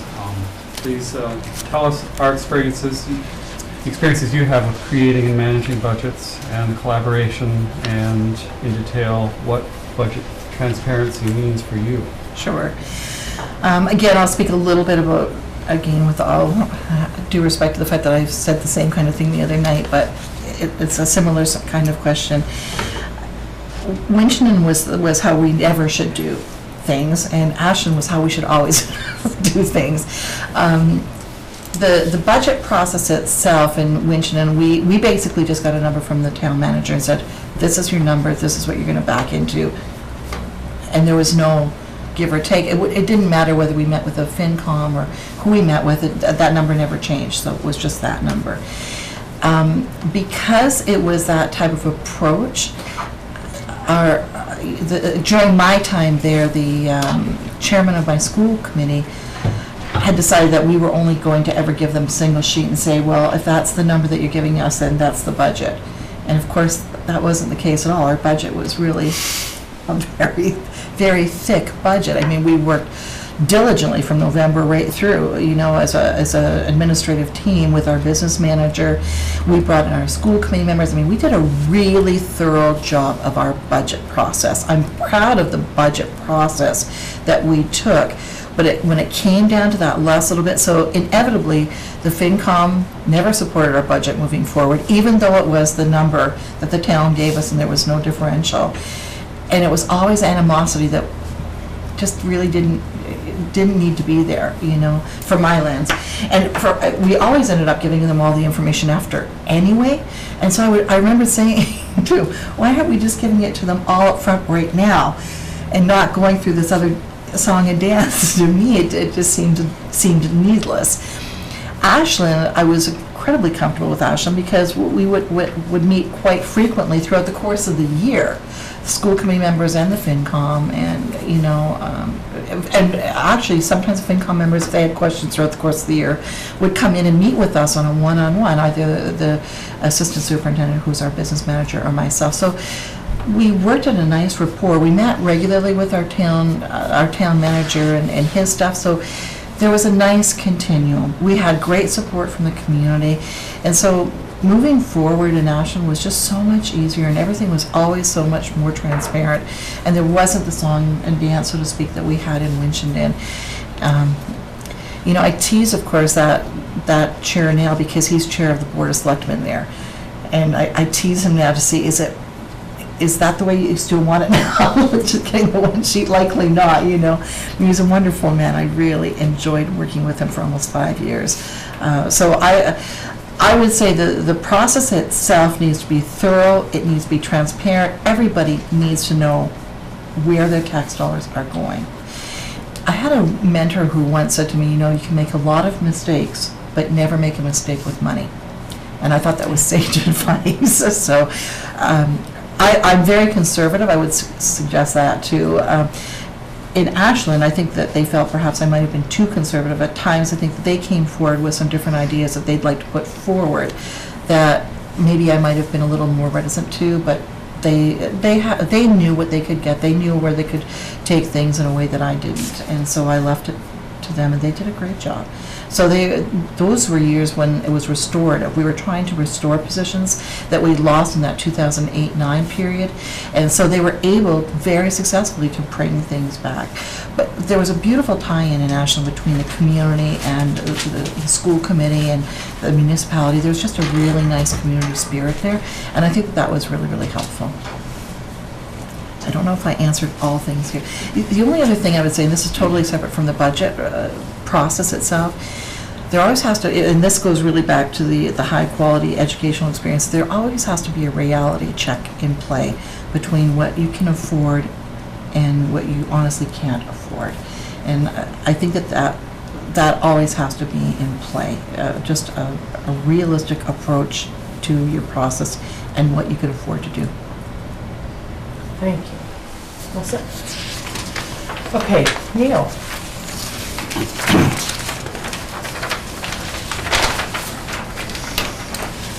Could you tell us about your experience integrating technology into teaching and learning? And what challenges did you face with individual stakeholders? This is another multi-part one here. So, and how did you measure whether the technology is or was effective in increasing student achievement? And I'm happy to go over each one of those individually. No, that's fine. I'll take it broadly, and then if I haven't answered it, then please come back after it. Integrating technology into teaching and learning, that just goes back for me a lot of years. In fact, my first year as principal, so this is going back to the 90s, my first year as principal, the school that I was in at that point in time was a model school. And the technology, I don't know if I've ever seen technology to that extent like we had then.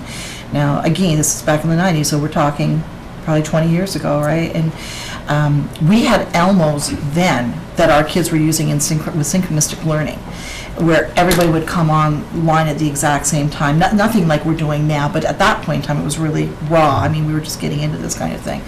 And we were doing, we had cameras set up in our classrooms that were beaming our teachers out to other sites, you know, and that the teachers would operate, and they would have like 9 different angles that the teacher at the front of the room could do. It was amazing what we were doing with technology. Whiteboards hadn't even been invented at that point in time, but we had kind of like a template of a whiteboard at that, and I remember using that at school committee meetings. Really, really raw, back almost like caveman technology, but that's how far back it goes for me, you know. It was beyond the floppy time, but not all that far beyond the floppy disk time. And in fact, at that point in time, the school I was in had middle school, that all of our math at the middle school level was being offered online to our children. And again, that was like 20 years ago. So clearly this must be something that I believe in and support and whatnot. In Ashland, we had a great educators foundation, a parent group that supported us. And actually, since 2010, the Ashland Education Foundation had given, I think, just over $400,000 back into the district.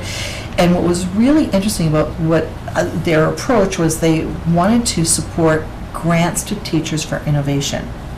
So it was outside of the budget process, and a teacher could make application for doing something really, really innovative. And what was really interesting is we had a teacher at the middle school, 1 or 2, that really got into the flipped classroom initiative. And that was really interesting to watch.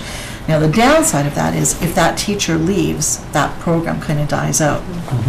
And the other thing that you always have to think about when you think about technology is what happens at the next year.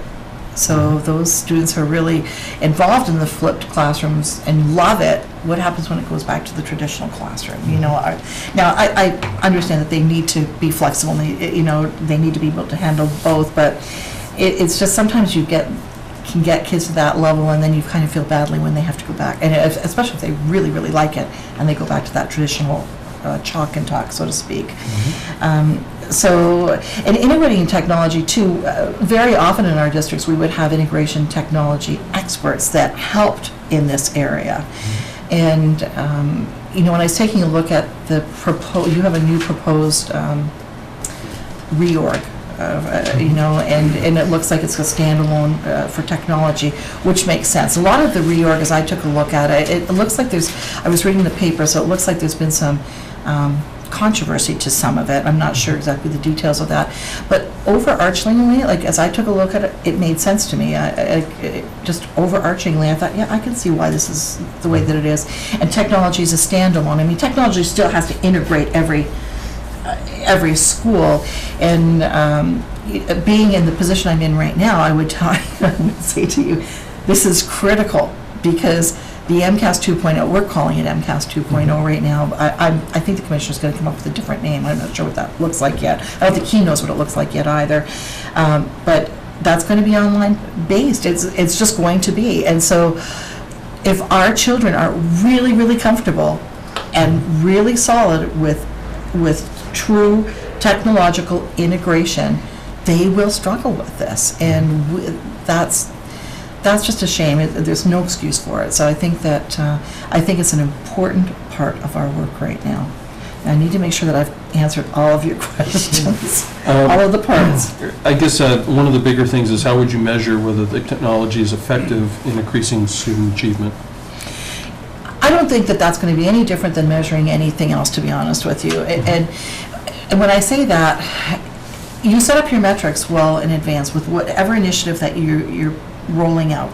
You always have to look ahead and say, how will I know that this is being successful? And there should be some sort of rubric or some type of metric along the way to ensure that you can go check, yes, this is effective. I don't care whether it's looking at MCAS and saying you're going to move it by this percentage, that percentage. That's not my favorite way to go, to be honest with you, but I'm saying that's just an example. That's a simple example.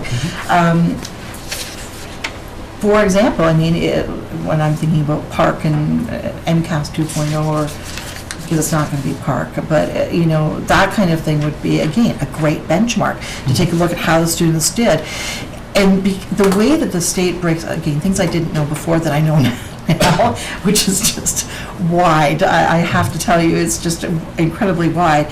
The types of reports that they're able to generate that districts can have access to, you'll know. Like, you can literally call up and say, I'm looking for this type of a report, and they'll be able to do it for you and ship it right back out.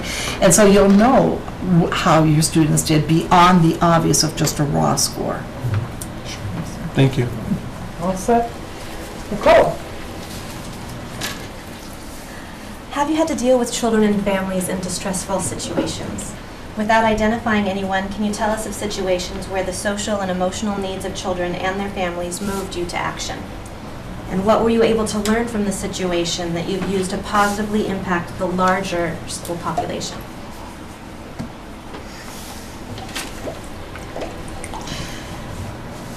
This is another one of those where you deal with so much of this, and to be honest with you, the ones that come to mind the most are sexually inappropriate abuse situations. Those are the ones that keep you awake at night, that you just can't believe this has gone down. But I don't know that I'd really want to deal with that particular, but that's the first thing that comes to mind, to be honest with you. Social and emotional needs. So I think one thing I could bring up, and I don't know if I brought this up the other night or not, in Ashland, our children, one of the things that we were dealing with our children at the high school level was the need, the desire, the want to do so well that we had problems with overachievers. And not balancing their lives and just wanting to do so well so they could get into this university, that university, and whatnot. And it had the potential to really become problematic. We were really fortunate there because we had some great parent groups that stepped in and had great discussions and were very, very helpful. But I always remember the night that the principal and I had talked about this, and he said, I'm going to have a fireside chat. I'm not sure I brought this up or not the other night. And so in the library at the high school, there was this whiteboard that he had drawn this fireplace on and said, we'll have a fireside chat, and brought all the parents in. And it was really well attended that night, really well attended, where parents as well could talk about their frustration or how to help balance their children in a better way. So that's one of the first things that comes to my mind along that kind of level. The other thing, this is a totally different example, would be, I remember he and I talked, he's now superintendent in Ashland, and a great superintendent, he was a great principal. And I remember talking to him, we had a conversation about the fact that as much as our teachers knew about the data of our children, we weren't always sure if they really knew our children. And so he went through a process and put up a child's name all around. It was one of our PD days, and put the child's name on a blank sheet of paper and asked all the teachers to go and write something about the child that was beyond the obvious, beyond the data, beyond. And of course, it didn't take much to realize that there were some children that were almost falling through the gaps because that emotional connection had been made. They could talk about how bright they were or how they were doing in the classroom, but it was that other connection that was missing. And what that did was create a lovely springboard of work that we were able to do, and he led that work with reconnecting the teachers with the students in a very different way. And I think that was very successful, so that's the second example I can think of. Thank you. That's it? Okay. All right, I have the next one. Okay. Think of a time when various stakeholders in the community were divided on an issue. How did you work with the different groups to resolve the issue, and how would you work to maintain cohesive community relations?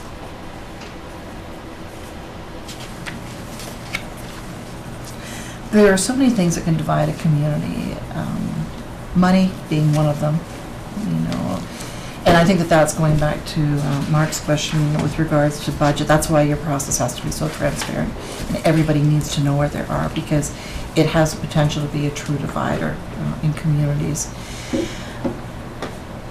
The example that I think of, though, but I'm almost reticent to put it forward because I'm not sure that we ever found a nice way to go back to maintain cohesive relations, so I'm not sure if it's the best example to give, but it's an example where the community was really divided. Is we had a group come forward that didn't support the use of Wi-Fi in the schools, and there was a lot of pressure to return to just the corded computers, and so that meant that there wouldn't be there wouldn't be the use of tablets, there wouldn't be that kind of use. And that was a really sensitive discussion, because a lot of our parent groups had come forward and helped raise a lot of money to put a lot of these devices into the schools. And the notion of pulling back when we moved so far forward was a real challenge. And that was a really that was a divisive topic in the community. And I remember going to the school committee meeting that night, and we didn't always get a lot. I mean, we would get the odd community members out to our meetings, but not always a lot. That meeting, it was standing room only, and standing room, 3 deep, and it was one of those moments in time when you just felt so badly, because you knew that this one topic had divided your school committee and had divided the community. And there was a lot of healing that had to happen. I think that's almost, sometimes when you, if I can just spring from that topic, away from the question, but the notion of healing. When I went into Winchendon, that was also something that needed to happen because of the school district had been declared underperforming. There were people that were divided in those camps as well. There were some that felt that this had been a political move and that, in fact, schools were doing just fine. And there were others that said, no, this is a real, so you had that. So moving into that district, there was a lot of work to heal. And anytime you have something that happens in a community that separates them, there has to be a healing process that comes around. A smaller example of this was in a school in Ashland that had gone through a number of principals. For whatever reason, that school just didn't seem to be able to hang on and maintain its principals. And I remember going in to watch, I don't think I'd even been on the job for maybe a week at that point in time, and I went into the interviews and I knew full well that the people that were in front that were being interviewed were not at all the right candidates. They had shortlisted and they'd done a nice job of the pool, but I knew full well the pool had not given them what they needed. And I remember standing up at the front because I could feel it in the crowd. I could, and there was that library was packed that night. And so as the last candidate walked out, and I walked up to the front and I said, I feel so much angst and so much disharmony in this room right now. I know that you have not found what you're looking for. And it was unanimous. This is not where we want to go. And I remember saying, if you were a person, I'd give you a hug right now and say, we're gonna fix this, we're gonna take care of it, we're gonna move it right along. Now the truth was, we did. We found the perfect person. He's been in there ever since, and he's done an amazing job with that school. No different than the position you're in right now and trying to find just the right person for this chair too. It's a lot of stress. You're looking for that perfect fit, whatever that looks like. You know the needs of your community. Not the person here right now doesn't know, but you know those secrets, you know those skeletons, you know those needs, and trying to find somebody that will come in to meet all of those. Your task is a daunting task right now, and I realize that. But I digressed a little bit, but I just wanted to talk about that healing piece because it just seemed relevant on this particular question. So I'm going to continue with that and ask you, how would you work to maintain cohesive community relations? So in the examples that you gave, the one where you talked about, the Wi-Fi, you didn't want to do that one, but can you tell us how you did actually influence the healing in the community? Well, even the Wi-Fi, I wouldn't say that we ended up, because at the end there were still such strong feelings about that particular situation. I don't know that we could have ever found a perfect resolution to that. So sometimes there's not a perfect resolution to everything. I think, but to be honest with you, both in Ashland and Winchendon, with these two very different communities, I took the same type of approach. It was about strong communication. It was about reaching out to key stakeholder groups. It was about getting appropriate buy-in and people really understanding what the issues were and how we could work through them. We are in a people business. We're in a multi-million, in this case, $54 million people business, but it's nonetheless a business. And it's about children. It's about the most precious commodity we have in our nation. And we need to have strong, solid relationships with clear direction of where we're heading. And together, you can do so much. And your community is a huge component of helping a school district move forward. Mm-hmm. Your school committee is, but it's even broader than that. And so you really have to look beyond all of that. The other thing I had in Ashland, which was the first time I'd ever had that, was a Superintendent's Advisory Council. It was probably ill-named because they didn't really advise, but they were an incredible group. In fact, there was some controversy over their name. It had been pre-established long before I'd gotten there. But it was a group of parents that came once a month, and it was a fabulous way of having a direct conduit out to the community. The flip side of that, for example, was, so for, I think of it wasn't a bus accident necessarily, but a bus had backed up. It was a new first-time driver on this particular route, and they backed just a little bit into the culvert. It wasn't a major thing, it wasn't an accident, it wasn't nothing like that. But as soon as I knew what it was, I was able to reach out to that stakeholder group, and they instantly, through Facebook, through tweeting, through all of that, we were able to get word out to the community immediately about what had happened. Everybody was okay, and here's when they could expect their children home. That, you know, I think communication and relationship building are so critical to a school district. Okay, terrific, thank you. Mark, you're up. Tell us how a district effectively handles many different kinds of learning abilities and learning styles among pupils and avoids the one-size-fits-all education. I'm looking for the time to see You're good. how quick can I answer this one, but because it could take an hour, you know, to be honest with you.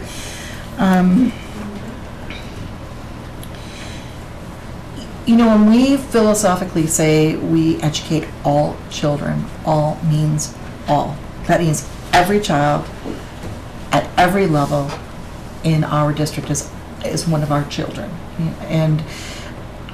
But I think that we have to recognize that children all learn differently.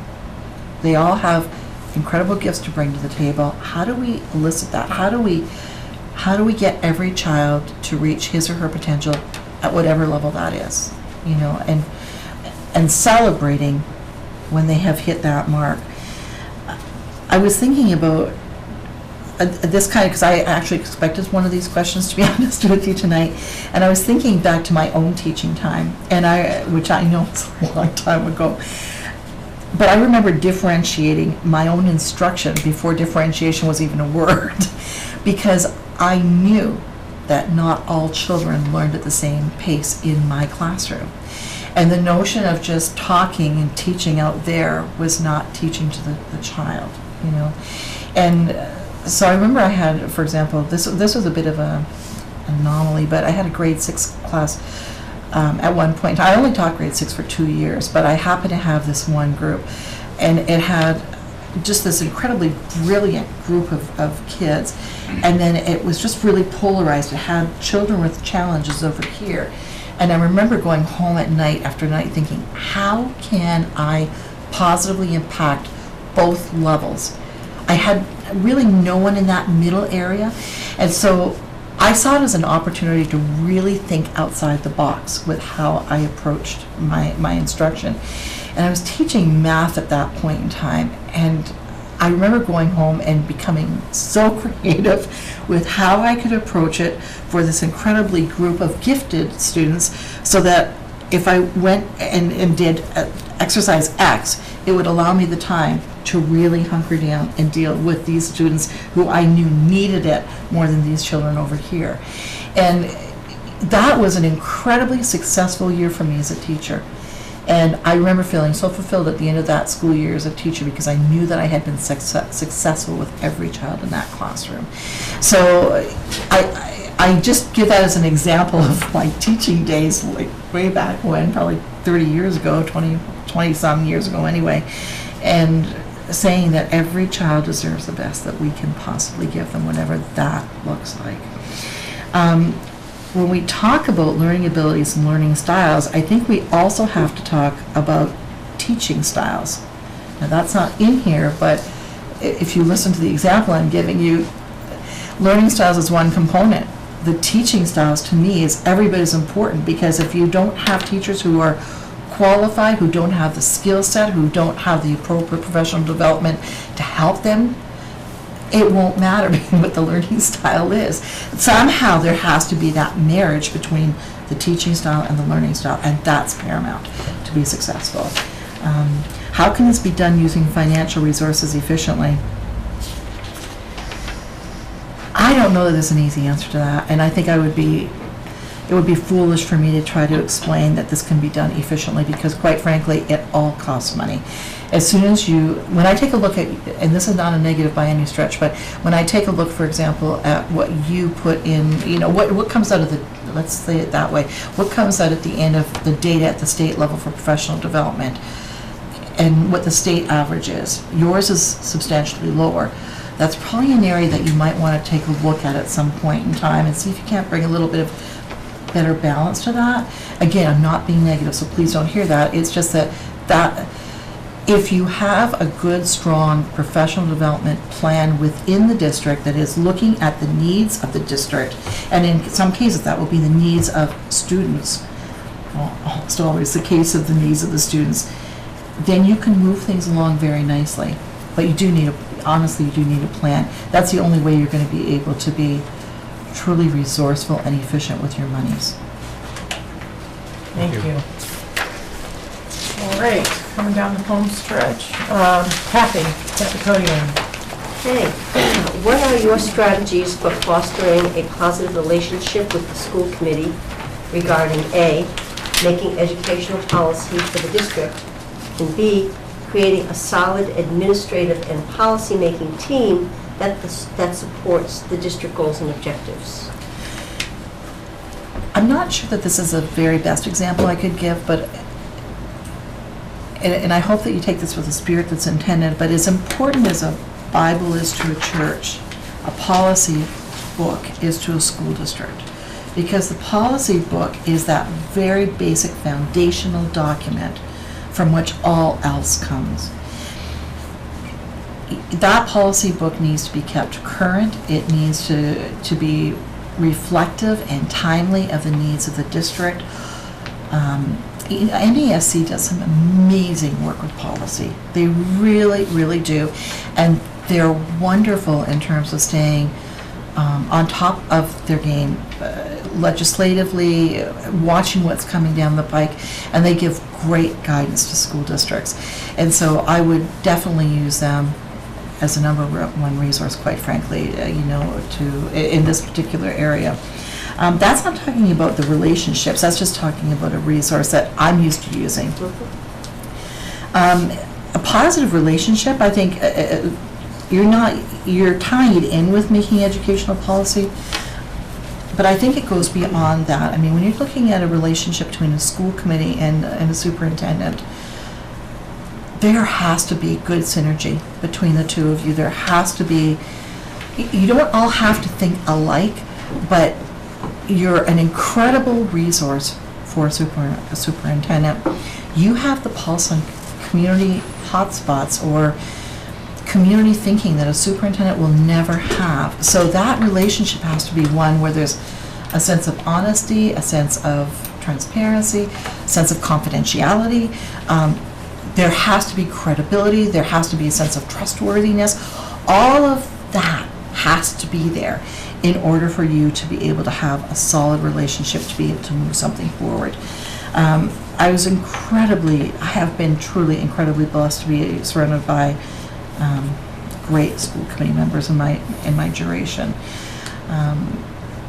In fact, when I was in Winchendon, in spite of all of the stuff that happened during those years, and again, when we take a look at things that make you smile, a lot of things make me smile about that time there because we did so much and we were so successful in so many ways. And one of those areas was our relationship between the superintendent and the school committee. And in fact, the fellow that I was talking about earlier is on my list of references. So if I move to that level, then you'll have to give him a call and say, did you really do a one sheet when it came to budget, but that relationship still exists, and I've been away from that district for a lot of years, but I think it's because we had a solid relationship. In fact, during that time period, we were asked to speak at a number of statewide conferences on our relationship, and Taunton was the other one. Julie Hackett, and the chair of her school committee, also spoke very often with us. And Harvard was doing some research at that point in time as well, and I can't remember the name of the author that was doing a book, and we were one of the case studies that they tested, you know, so I think it's important. That should show you how important I think the relationship needs to be, particularly with your chair and your vice chair. And I think through that sense of trust comes the fact that you can talk through or hammer through a policy that makes sense for the community, you know, and you can refine it. I mean, the whole process of creating policy is quite extensive, but you try to do it right the first time so that you don't have to go back and continue to tweak it or make refinements. Do a good job the first time and do it right. Thank you. And our last formal question, Kathy, Tier. Why is it time for you to move on, and where do you want to take our district? Well, I think I explained why I want to move on. I think it's just, if I could just, because I do have a few minutes here now, because we're... Don't follow that clock, because it's misleading, but you do have a few minutes. Okay, what time is it? It is 6:57, and the last 15 minutes are up to you. Right, so I can have a little bit of that time now to bleed Yes, you into can. this. Thank you, that's Yes, what I you was can. looking for, thank you. I guess I won't be watching that clock now. I do want to talk just for a minute about the position I have right now, because it's, I don't know whether there's a tie-in or not with Neshoba, but I want to put it out there anyway. The position that I am in really has me focused a lot on curriculum and instruction. And that's, it's a unit that is incredibly active right now.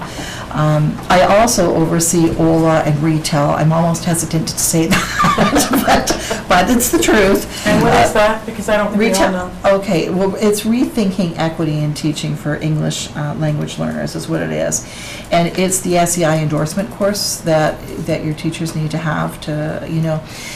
I don't get that involved with that, but just quickly on the retail component, I do act in part as a liaison between the Department of Justice in Washington and the work that we do at the State Department, and with my colleagues in our legal counsel specific to retail. It's almost like running a mini university out of that floor, you know. So, you know, we're going to have, in total, we will have probably taught about 40,000 teachers by the end of this year. And so that's over the last couple of years, last 3 years. So you can imagine what that looks like from our end with our staff as you're trying to get this ready to roll out. You're dealing with any issues. And I can tell you, when you're dealing with 20,000, you know, or 10,000 a year, there are a lot of issues that come up that you're dealing with. But nonetheless fascinating. But the curriculum instruction work I have really, really enjoyed, and not because that's my area, because it isn't my area, but the science standards, for example, rolling out of the science standards, that's been 6 years in the making, and we've just officially released them this year. And that was quite a challenge, and to watch that process was just incredible. Our secretary Secretary Pizer was incredibly active during that process, and that was fascinating to watch. Just the knowledge that he worked with was just incredible, and the attention to detail was amazing. Our work right now with civics, social sciences, basically history and civics learning, is just on the cusp of being rolled out. That has been exciting to watch. And we're partnering with the Edward Kennedy Institute, and if you've not been there, it's an incredible place to go. And we've got a major function coming up on May 23rd with that. That's exciting. I actually met up with a couple of your folks, I think it was yesterday or the day before, who were taking in one of the early literacy learning sessions, regional sessions that we had. That's exciting work. And when I take a look at your grade 3 scores, that might be an area when we talk about areas that you could look at, that might be an area that you might want to hone in on. Not that your scores are bad, because they're not. And to be honest with you, not only is it Neshoba, I mean, our scores are flat across the state, and I know this now, they're flat across the country at that level. But nonetheless, some of the work that's coming out of Boston with that K2 initiative is just phenomenal. And I was in Chicago presenting maybe 2 months ago, and I can't remember what state it is. There's a state out there that's literally taking that whole K2 program and working it through as a state initiative. And I thought, here we've got it right in our back door, you know, and so it's definitely something worth looking at. So the exposure for me, the places I've been asked to present across the country to represent the state have been amazing. But all of that aside, I still miss the Friday night football games. I miss the middle school choir functions, all those simple things I miss. And so there's no drama, there's no nothing. It's just that I thought, no, it's been an incredible journey, and I'm so grateful to our commissioner. But this is where I belong in a district. I belong in going back and forth between schools and walking through classrooms. I love to see the magic of teaching and learning. That's my passion. That's where I want to be, and I miss that terribly. I remember Mike Gilbert of MESC saying to me, I told him this months ago, actually, I said, you know, Mike, I'm really thinking that I want to move back to a district. And he said, Brooke, you could go into any school you want across the state. And I said, it's not the same, because I don't own that district. I'm not there. That's not, you know, my classroom, my teachers, that's not mine. It's somebody else's. I love being so intimately involved in a school district, and I just miss that terribly. I don't know that it's where I want to take your district, and I think that again, probably not, I don't think that would be a smart thing for me to put on the table right now, because honestly, it's not until you get behind closed doors and you start to take a look at what's really going on within a district beyond the obvious that you can start to make a plan. You can start to see where the holes are and the gaps are. And that's when you start to look and you sit down with your school committee, you sit down with your administrators and start to map out where do we want, I don't think this should be ever about a superintendent. It's where do we want to take things from here. At face value, I think there's some really nice things that I could do to help support your professional development. I do think that. And if I'd been here 2 years ago, I probably couldn't have told you that, but I can tell you that now. I do think there's some things that I can do to help out with the grade 3 component. I'm not sure where the staff is at for morale. I'm not sure if there are needs out there. I'm not sure what your relationships are like with your unions. I don't know any of that. So those would all be corners that I would want to look at and from there gauge this is where we need to go. So I don't know if that answers that question completely. That was good. And so we have 12 minutes left. So it's up to you how you would like to use those 12 minutes. If you have questions for us, and then if you do, if I could just ask the school committee members to raise your hand if you'd like to answer the question, so we can, because we like to talk. But that's a good thing. That's a really good thing. I guess I would like to know, what do you see? I'm going to turn that very question back. What do you see as some of the critical issues that are facing Neshoba for the next year or so? Short-term and long-term. Who would like to take that one? Multi-part question. I'm sure we all have different answers. I think we all do. So do you want We to all have different answers. Okay, well, that's interesting. Lynn, look. Nicole. Thank you. Yes, I know her. Do you want to offer up? Well, I would say, like, most cosmetically, and what's out there right now is we do have real needs at the high school. There's space needs. Space needs, I understand that. Are, you know, really at a critical, almost emergency level. Mm-hmm. And so that is the first thing that comes to mind, and that is a really big project that we're going to need community cohesion to make it happen. Mm-hmm. And so that is a big part of the upcoming roadshow, as we like to call it, of getting community buy-in and really making that happen, because that absolutely has to happen. Do you have a space needs committee already set up? Yes. Okay, that's good. Yes. Yep. So now we have an incredible community. We really do. Our towns are really engaged and really really supportive. And so it's getting all of them to understand what the vision is, and I truly believe once that is out there, we will get buy-in from that. But we do need a leader there who's going to have that vision and work it out. And I guess just follow-up, clarification question, are you in communication with Mass School Building Authority? We did an incredible amount of work, and actually the report that the task force created is online. And Okay. we can direct you to that.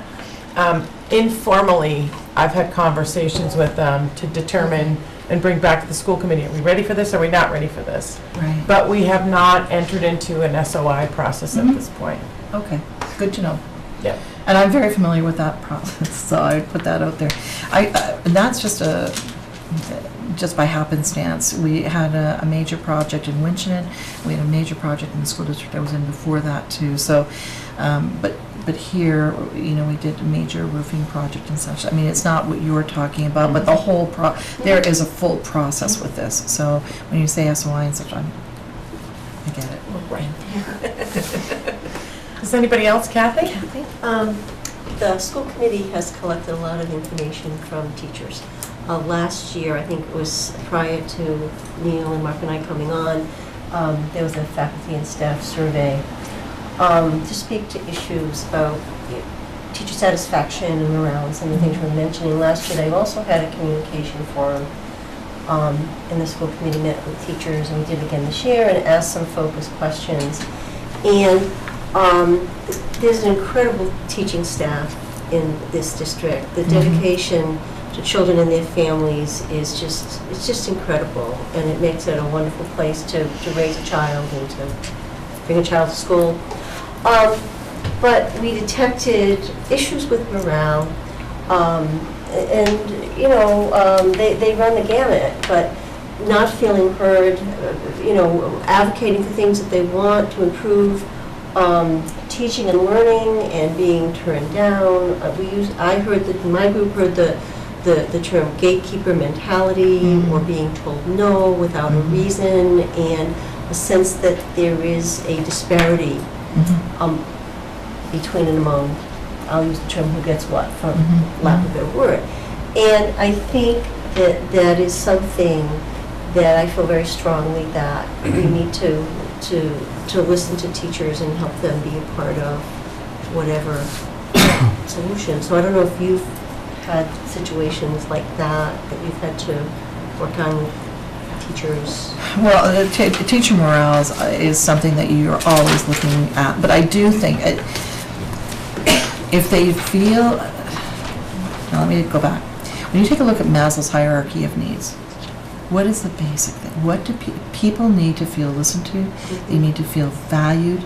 They need to be heard, validated, all of these things. And I think that in our industry, that should almost just be a given, because you do have great staff. If you didn't, Neshoba wouldn't have nearly the amount of respect it does for the type of district.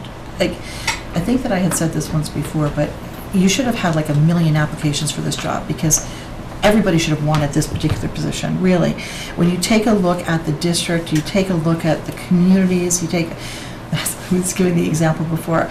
Sunday afternoon, you will very often find my husband and I at the vineyard, and during the summer months, probably every other Sunday, we would go and have a bottle of wine and crackers and cheese, and then we leave there and we go over to Bolton Farms. We pick up all of our produce and then we head out. It's just a ritual that we do. I mean, it's a great community, and I was teasing and saying, yeah, Lancaster, we always go for ice cream in Lancaster. You've got the great golf courses here. You drive at that Ringe Road from the golf courses, and there's no more beautiful view than that. That's the $1 million view when you're driving on that road. But, you know, you've got a great district. Actually, even taking a look at your NEASC report, and that comes through loud and clear. You've got an incredibly talented staff. You wouldn't be getting the scores that you're getting. So then there's a piece of me that says, but something is still missing. If that's happening, then something is still missing. And that will be the challenge because there's no reason why you can't have a district this strong, this solid, with everything working right. So that'll be the challenge to go back after. All right, we have 5 minutes left. Would you like to ask us another question? I guess the other question, but I'm sensing I'm picking up what I'm looking for, to be honest, is what are you looking for in your leader? So I'm not going to take that, but I'd love to. Neil, go ahead. Somebody who inspires. I use the term a lot, I've thrown it around, a rock star, and that's really who we want. We want somebody who's going to be charismatic, someone who the teachers can look at as a leader, that the administrators can look to as a mentor, not somebody who's going to have a heavy thumb on things. Somebody who is going to take a look at what we have and find out how we can do better. Even if we are doing great, there's always greater. Someone who's going to be able to bring better, and I hate to use the word transparency, so I'm going to say visibility, both from the teachers through the administration on that level, but also like the towns. We haven't talked about the towns and the transparency on finance, which we're working on. We have a MASBO report that's going to be coming out soon. I'm very familiar with those. Hopefully identify, what we can do to better serve the town, the district, and the students. And so that's really best practice measures is, I think, what we'd love to see the superintendent, push forward. I'm sorry, go ahead. I was going to say, those MASBO reports are excellent for that. If you think about it, you've got the MASBO report, you've got the NEASC, you've got all the data. You probably have plenty to work from right now without overwhelming and going after anything new. My apologies, sorry. No, we do. I'm just agreeing with you. We do. We have wonderful data, and it's the credit of the folks at this table, so, yeah. No, I absolutely understand that. Do we want to take, because we did start 2 minutes late, so I won't steal your time from you, but do you want, each one of you want to just give a brief answer to the question that Ms. Clenchy just asked? Because I think, Neil, go ahead, Kathy. The only thing I would add, great answer, Neil, is that it's okay to make mistakes, and it's okay to talk about weakness, and we all want to hear it and help. And I think we have a huge community of people who are okay with all of that and just want to be the best. And it's okay to say this isn't a strength, or this is an area that the kids might not be, striving in. It's okay. We just want to help and hear. Mark? And following along that, helping everybody else to be able to say the same thing, to speak to what are the facts that we are working with right now, however positive or indifferent or negative they may be. And I think that's what I hope for most, that everybody's able to talk about where their organization and where their school is right now. Right. You're all set? Just values and vision. If I'm going to add to what everyone else is saying, is really great. I love these people, so they really know what they're doing. So About your heart. yeah. I just would agree with everything that's been said so far. I think, of everything, it's someone that inspires and pushes us to be better. Reminds you of the book Good to Great, right? Yeah. Except you're already close to great. It's how do you take it to that next level? That's very right? sweet of you to say that, but. So it's true. It's true. Awesome. Good. Gotta get this. We're at the Who Moved My Cheese level right now. Yes, I remember that one too. Give Lauren a chance, really quickly, because I want to give Approachable. approachable. And I would say trust. I would say that we didn't really know each other, clearly, that's not unusual, and I think what Nicole said, we all respect each other, and we respect the folks that we work with in the district, and we love Dr. Bates. But He's been a great interim for you. he has been an amazing, supportive leader. But it's not about you, so, but I think what Kathy Tier said is, so make a mistake, but let us know. We want to help to make it better. You tell us how far to go and how far not to go. And tell us if you don't have the answer and you need us to go out and ask people to find out what they want. We'll do that. You know, use us too. So Yes. we are so collaborative, and that's what we're looking for, I think. So, Excellent. all right, Ms. Clenchy, you have 2 minutes to wrap up.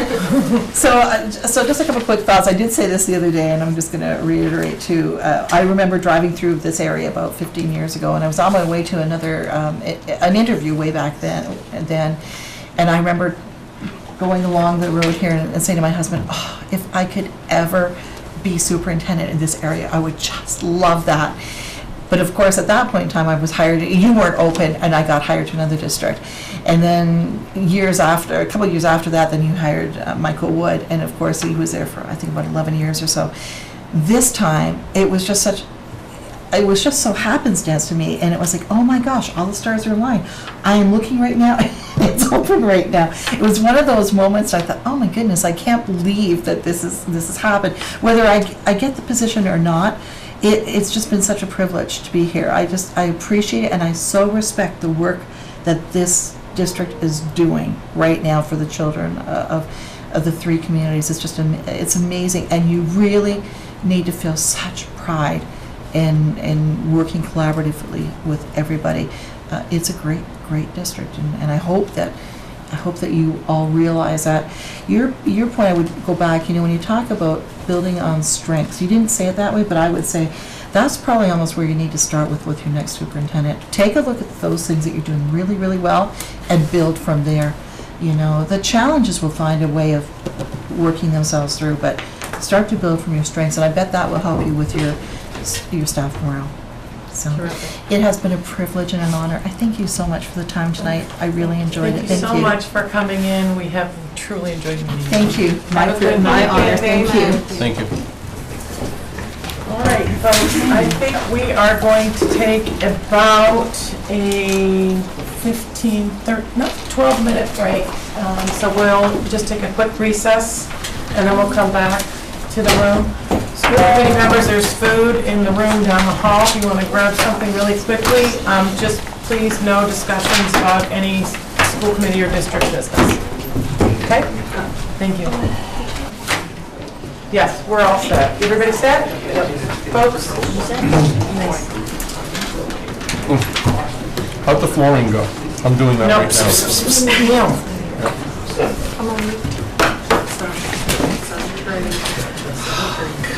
That's too early. This one's awesome.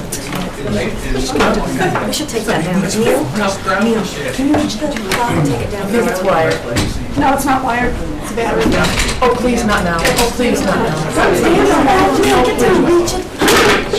Yeah, that was much better. It's a great district. So, I'm so sorry that you just witnessed that. Thank you. Hi. Hello. How are you? Please don't even. We're pretending that didn't happen. Okay. No, we really did. That wasn't any indication of how this interview is gonna go. No, the clock's not working right, so if Okay, you look so up we're there, gonna you'll be move on. Hi, everybody. Would you like to introduce our guests? I would like to Folks in the audience, please. Go ahead. Ms. Bridget Morisseau, your next candidate to interview for superintendent. Thank you very much. Thank you, Dorothy. Hi, Hello, Ms. everybody. Morisseau. How are Thank you. you? Good to see you. Some of you I get to see again. I see familiar faces. So I'm going to give a quick overview of how we're going to run, and then we'll turn it over to questions and turn it over to you. We've got 75 minutes, and I'm going to make sure, because I think we started a couple of minutes late, that we give you your full time. Okay. Thank you. And I think what we'd like to do is just go quickly around the table, introduce each of us, and then have you do a quick introduction of yourself. We've got we've got 11 questions. Some of them are multi-part. Okay. And we're going to give probably about 15 minutes to that, because we'd like to give you 10 to 15 minutes for you to ask us questions if you have any. Feel free to. And if it looks like we're starting to veer down a path, I'll try to just give you a heads up so that we can make sure that you get all of the information. Great. Okay? Thank you. Terrific. Thank you. Thank you You for want to having start, me. Kathy? Sure. Hi, I'm Kathy Tier. I'm from Lancaster. Nice to meet you. Nice to meet you. Thank you. And I'm Mark Jones, I'm from the town of Stowe. Nice to meet you. I'm Lorraine Ramasco from Bolton. Thank you. Nice to see you again. Nice to see you again. Nicole Odekirk from Stowe. Hi. Hi, I'm Kathy Cody, and I'm from Lancaster. Nice to meet you. And Lynn Coletti, Stowe. Nice to meet you. And good to see you again, Good to see you Neil Darcy again. from Bolton. Nice to see you again, Neil. Thank you. All right, you want to tell us a little bit about you? Sure, definitely. Well, thank you. First of all, thank you for having me. And I know that these are long nights for you. I've been on the other side of the table many times, so I understand that this is a long night and you probably just very quickly ate your dinner. So thank you. I appreciate it. But thank you for having me back. I'm thrilled to be back here.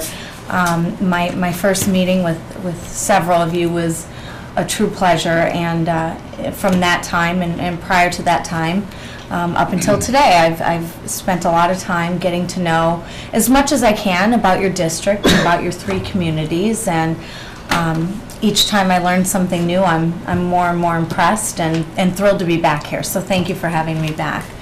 I know you've had a chance to review my resume, and I don't want to spend too much time, but I also don't want to miss anything. So. As you know, I've been an assistant superintendent now for 5.5 years in Smithfield. My role there is really multifaceted.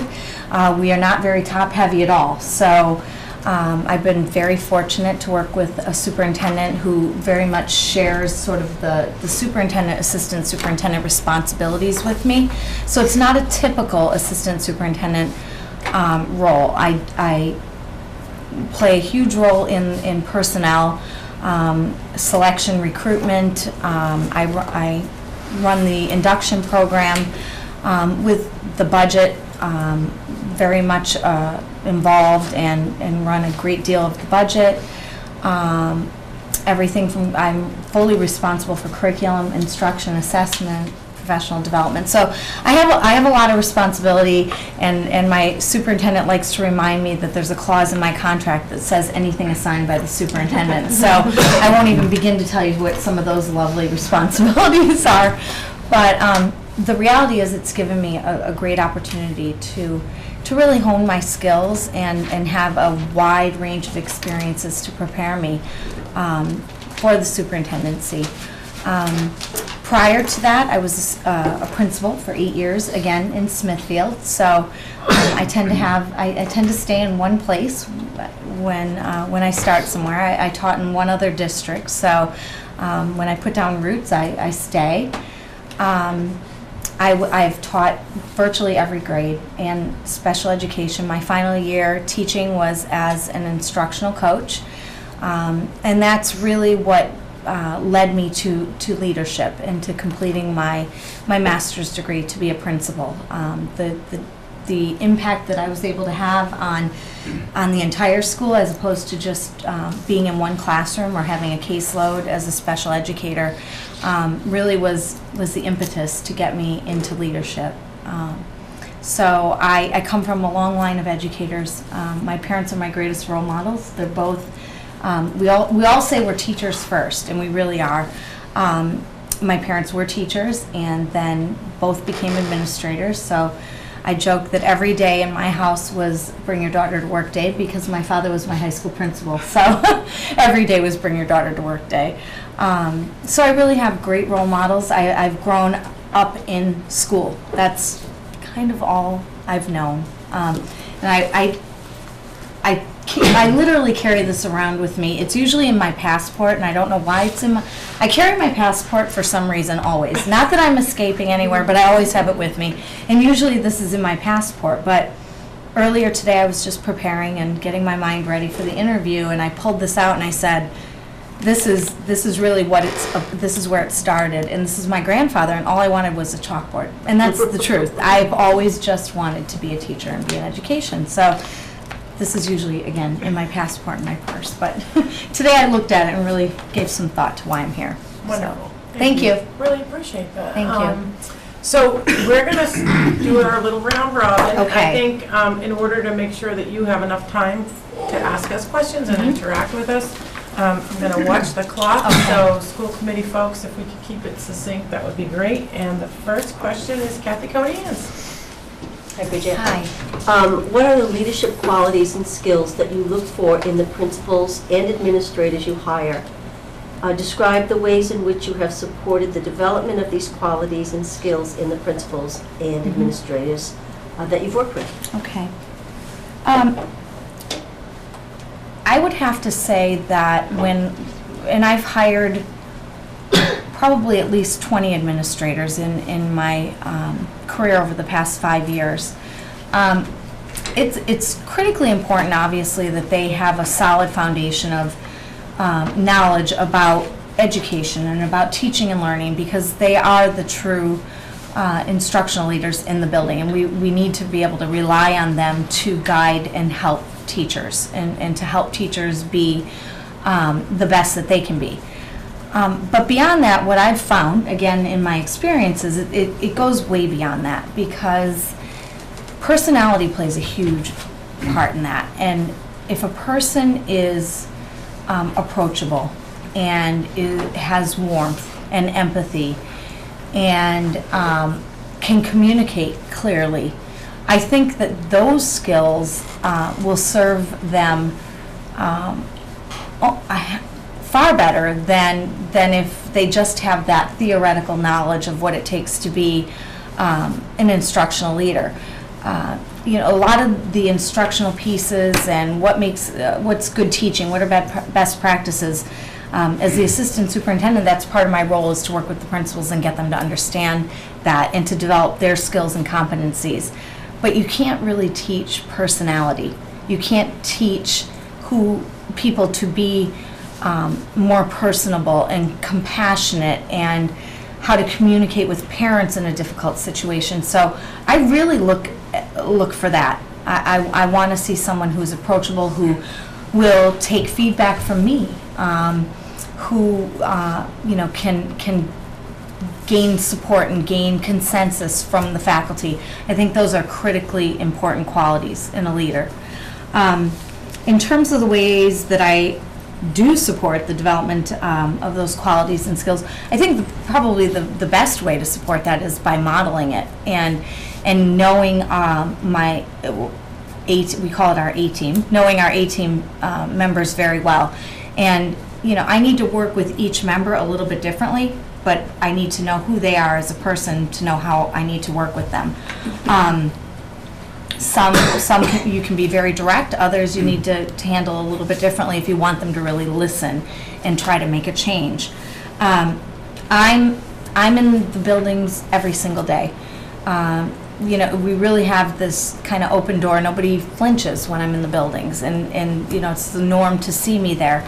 The principals call me. In fact, I left my phone in the car because they call me all the time just to say, I had this situation or I had this situation. So I think, building that rapport with the principals, with the A-team, having them know that I'm there for them, I will support them. And I think that is critical, and it's served me very, very well as the mentor for our principals right now, and as I've been a supervising principal 5 years with principals who are in their master's program at Providence College. So that's just some of what I've learned. I hope I answered everything. And I forgot my glasses in the car too, so I'm sorry. If I go like this, that's why. That's all right. Thank you. There's just a brief follow-up related. What skills and qualities do you expect principals to seek in hiring teaching staff? One of the different practices that we've implemented in our district is we have our teacher candidates actually do a model lesson for us, where even in the summer we're very fortunate to have parents who are willing to work with us, and we'll say, can you get the kids out of the pool and come on in, and can we have this teacher do a model lesson? So I want to see that teacher has effective instructional practices all the way through, from all the pieces, and I don't want to get into it too much because I know I'll take up too much time, but questioning techniques, grouping, differentiation, assessment. We want to see that the candidate that we're going to select has those skills that can then be built upon, the skills that we know are quality and will lead to high levels of learning. Thank you. Okay, Lynn? Quickly watch, I can't watch the clock, but I'll Don't watch look this at one. that, well, don't look at the hole in the wall, Okay. please. It's at 7:43 right now. Okay, So thank you. I'll help keep you on track. Go ahead, Lynn. Excellent, thank you. Can you give an example of when, where, and why an initiative in teaching and learning was implemented in your district, how it was managed, assessed, and promoted? Mhm. Okay. And there's more. if you Okay, want. let's see. Sure, you can give me the second half, maybe I'll answer it in the first. but- Were the results as expected, and if not, what remedial action was taken? Sure. And what was your role in planning, implementation, and assessment of the initiative? I think probably the first one that comes to mind is our efforts in developing a common approach to instruction and common language. Not that we felt we needed to have a cookie cutter approach, because I certainly do not feel that way at all. I think we all have our own personalities that we bring to the classroom. But we also know that there are certain components of instruction that are best practice and that should be part of every instructional period of time. So that's actually what drove my my dissertation and my research. I looked at what are those best practices, what should be included in each lesson that leads to higher student achievement. So I worked with a team of teachers to examine everything from setting the stage for learning and making sure you have essential questions, and do essential questions really matter, all the way through to the activities and grouping, differentiation, to the summary, formative assessment, and then how do we take all of that and put it into a one-page, basically, kind of guide, not a lesson plan template, but a guide. So that was, again, that was my dissertation and my research. So this has been 2 years of working with teams of teachers, pre-K all the way, actually to 16, because I work with my students at Bryant College in the MAT program. But boiling it down to this sort of one-page guide that teachers can use as a checklist, and looking at this is what best practice is, and taking their input all the time. The team of teachers is the core group, but any teacher can send me a resource that might be, this is a great resource for questioning, higher level questioning. Can you add this? I do a lot with live binders, and so our whole protocol is on live binders.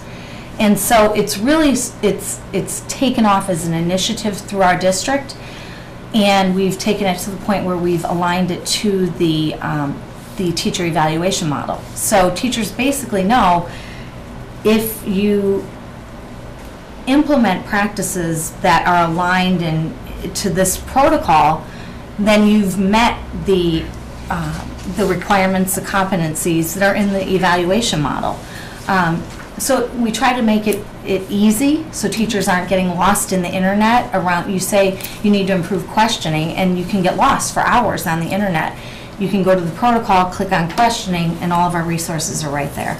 So that, to me, has been the biggest initiative in our district that has really impacted teaching and learning, and we see the predictability for students. They know what's expected of them. We have seen improvements in scores for teachers on their evaluations. So in order for us to look at student achievement, it's going to take a few more years, but we anticipate that we will see improvements in student achievement as well. Promoted, I do weekly teaching and learning notes where I'll send out to the entire school community resources, ideas, suggestions. Hey, do you want to join me for a webinar at 3 o'clock? I'll bring the snacks. But anything that's sort of tied to that, we've made this our focus and our goal. And again, getting a team of teachers on board and administrators has been the key. It's not something that I could possibly do alone. So the results were better than expected. So we're still in the midst of it, and we're seeing the impact, some consistency. Yeah. So thank you. Good with that? Okay. Thank you. Kathy Tier. Hi. How do you determine success in your district, and what are your key performance indicators that you use to identify any weaknesses and to monitor some progress? Well, I think that you need to really look at success in the district as big picture, because unfortunately, it's reported out, success is reported out in the papers according to test scores. And I say unfortunately only because I feel like assessment scores, they're one piece of the puzzle, but it's not the whole puzzle. And I think that it's valuable information, very valuable. I would not, propose to to eliminate any assessment, but it's one piece of the puzzle. I think that you need to consider it, and I think you need to, and we do use the data, but we also have learned to keep it in its context. So, as an example, we recently received our first round of park assessment data. And the reality is that it gives us a big picture view of our district and maybe even of schools, but it doesn't allow us to drill down far enough to individual students and cohorts to really make any decisions about changes. So we have to rely on the other data that we collect, and we do various forms of interim assessments. So we have progress monitoring. We use STAR assessment for progress monitoring. We use that data to group students and to differentiate and to determine levels, reading, math, to determine instructional strategies. So when we talk about student achievement data, it's unfortunate that that one piece gets reported out because there are so many other pieces and common assessments that are developed by grade level teams or content area teams. I think that those tend to give us even more information about how our students are performing. So we have all that quantitative data that we use and that's important, but again, keeping it in its context. I think you also have to look at that sort of soft data and look at cultures of schools. So whether you have a tool that's used in the state, which we had a tool that was used, it has been weaned out, but there are plenty of valid and reliable tools that you can use to measure the culture. I think that without a solid culture in all of the schools and throughout the district, where one of collaboration and teamwork and respect, then all the student data sort of, it's sort of negated, because you have to have that foundation of a solid culture. So you can measure that. There are many ways to measure it. So, you have that qualitative, quantitative. I would say that, what's the overall feeling when you walk into the schools? Do you feel like you're in a great place to be for the kids, for the teachers, for the administrators, parents? You can feel that. You know it when you walk into a school. And I think that tells us a lot. It's not necessarily quantitative data that gives us numbers, but it tells us a lot. So I think that leads to success for our kids. And kind of putting it all together gives us a good picture of what is a successful district. Thank you. Thank you. Thank you. Thank you. Lynn, you're up next. Could you give an example of a time when your particular skill set and interests helped change and improve the overall culture of your current district? Sure. That was a good segue. Yeah, that works. Okay, let me just read this again. Particular skill set. I'll go back to when I became the principal of Windsor School in Smithfield. I was following in the footsteps of a very well-respected principal who had, really led the school to high levels of student achievement, according to test scores, if you will. And, I knew I had big shoes to fill when I walked in there. It was a little bit intimidating. It was my first principalship.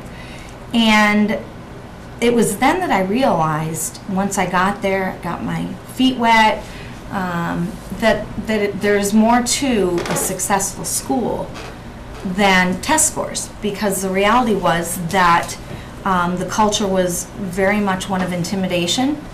There was very little collaboration. It was very top-down. And that wasn't at all my style. The experiences that I had had as a teacher leader, instructional coach. And so it took a little bit of time to get people to understand that I knew they were really good, because they wouldn't have been performing as well as they were if they weren't as good, if they weren't that good. But we needed to work on the culture and getting people to understand that I trust them. I trust you to make this decision. I need you on this team. I want everybody there to help me. I don't have all the answers. So I would say it didn't take a long time, but it took some time to reculture the school to where it was a true shared decision-making, where by the second year I had every single person from custodian to food service worker, every teacher on the school improvement team. Every single person came to every single meeting.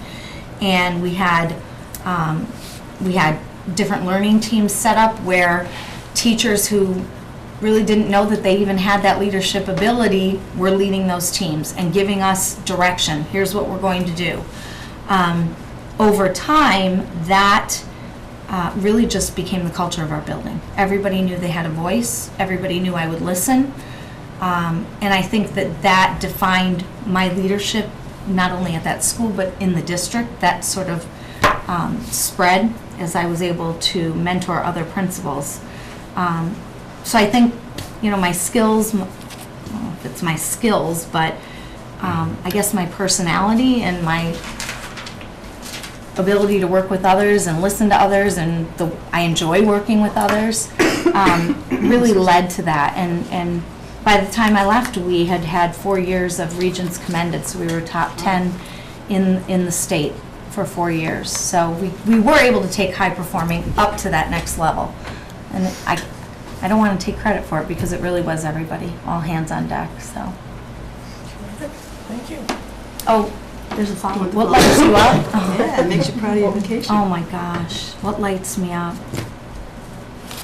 I don't want to get teary. Walking into schools and seeing kids and having them hug me, and knowing every single child in my district, and having them be excited when they see me walk in, including high schoolers. I spent the last 2 days with the bomb threat at the high school, and they were actually happy to see me. So I think that lights me up. I'd be happy to see you with the bomb threat, Right? too.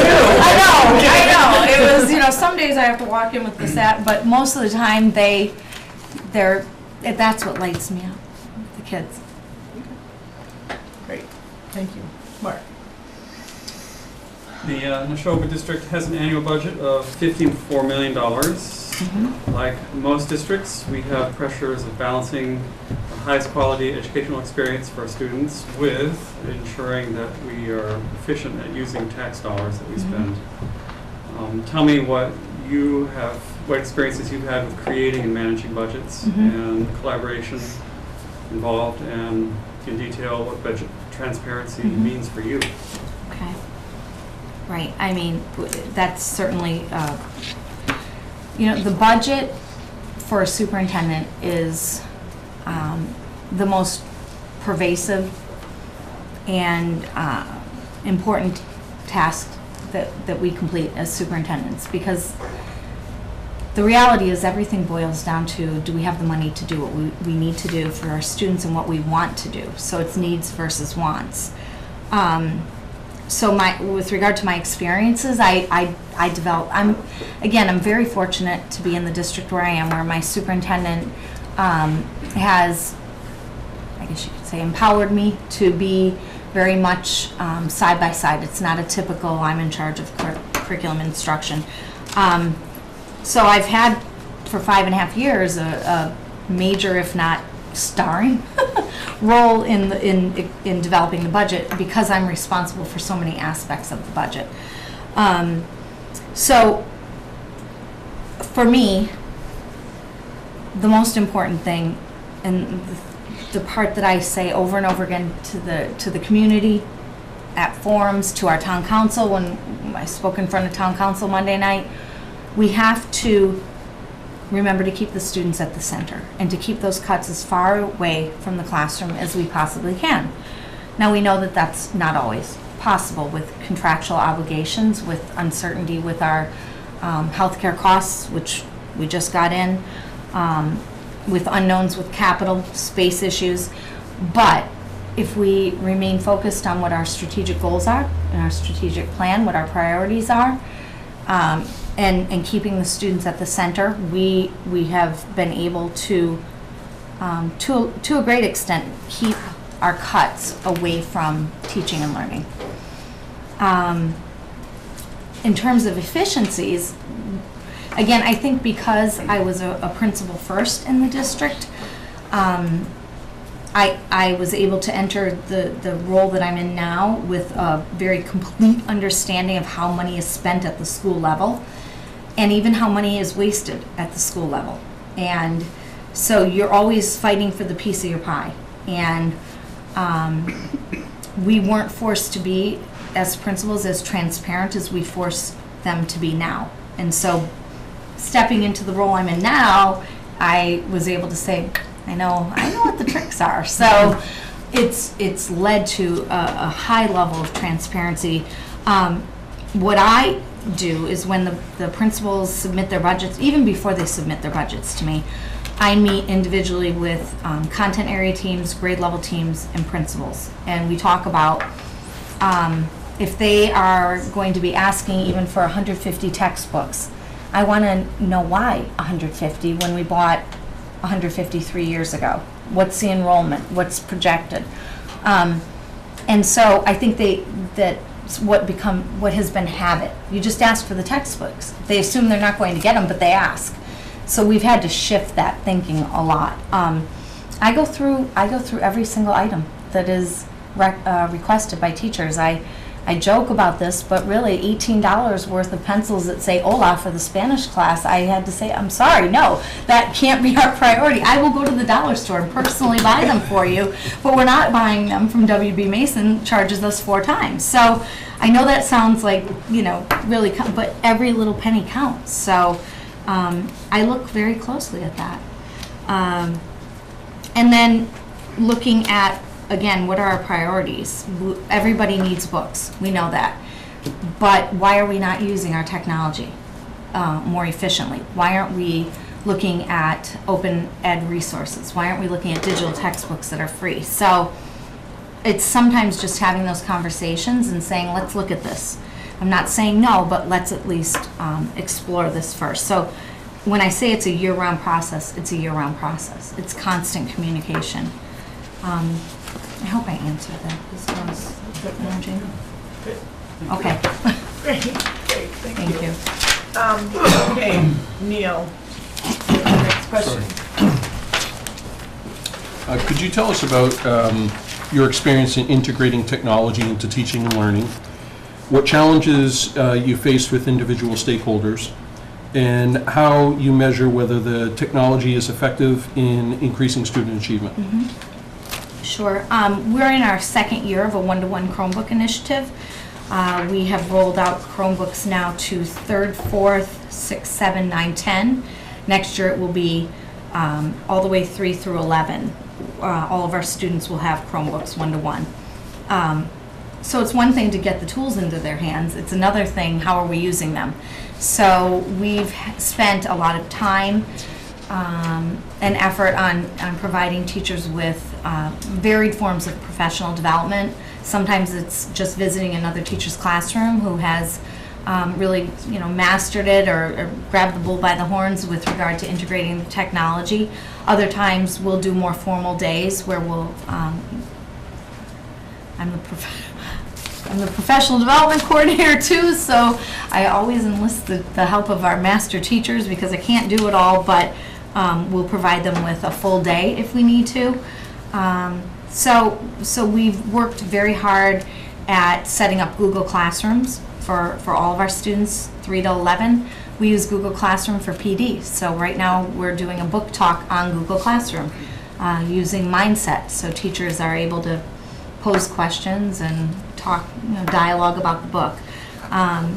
So part of the lesson protocol and our approach to good teaching is How are we integrating technology? How are we launching a lesson? So we're starting with, how are you hooking kids? Can you find a short video on Discovery Ed? If you're teaching about the layers of the earth, how are you going to get their attention and hook them and make it exciting? Let's use technology. We use technology for students to communicate with each other. They have Google accounts. They're editing each other's writing. Teachers are able to give feedback at night on the writing pieces. So we've really propelled ourselves into integrating technology. There's always room for growth, but I think we're well on our way. With regard to individual stakeholders, we certainly had some parents who were hesitant, and we held a lot of parent forums. We explained what a Chromebook is. We had a lot of concerns about privacy, student privacy, so we spent a lot of time with parents explaining privacy policies, how we're approaching that, what rights students are given, the fact that we don't share any student information, student data. That seemed to be the biggest concern of our parents.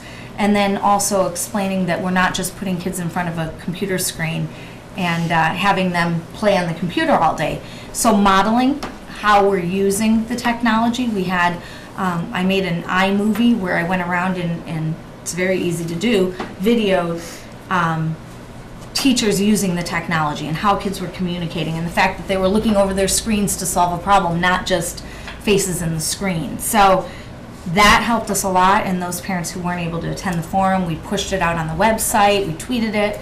So we did everything we could to show parents how we were using the technology. First year we were facing that a lot. Things have absolutely settled in, and parents are amazed at what their kids are doing and can do. So it's kind of getting that trust the first year. The last part, how do I measure whether technology is effective in increasing student achievement? Certainly we can use test scores, but I would say that one of the greatest measurements is sort of anecdotal data. When I walk into a classroom and I see high levels of engagement and I see students collaborating and really truly solving problems and critical thinking, it's not a test score, but it tells me that our students are accessing those 21st century skills. And test scores are going to have to come eventually. That takes a little bit of time. Thank you. Thank you. Thank you. Nicole? Have you had to deal with children or families in distressful situations? And without identifying anyone, can you tell us of situations where the social and emotional needs of children and their families moved you to action? And what were you able to learn from that situation that you were able to apply to the broader school population? I could talk about the bomb threat and evacuation on Monday. Certainly that was a distressful situation. My superintendent is out this week, so I'm acting superintendent. So,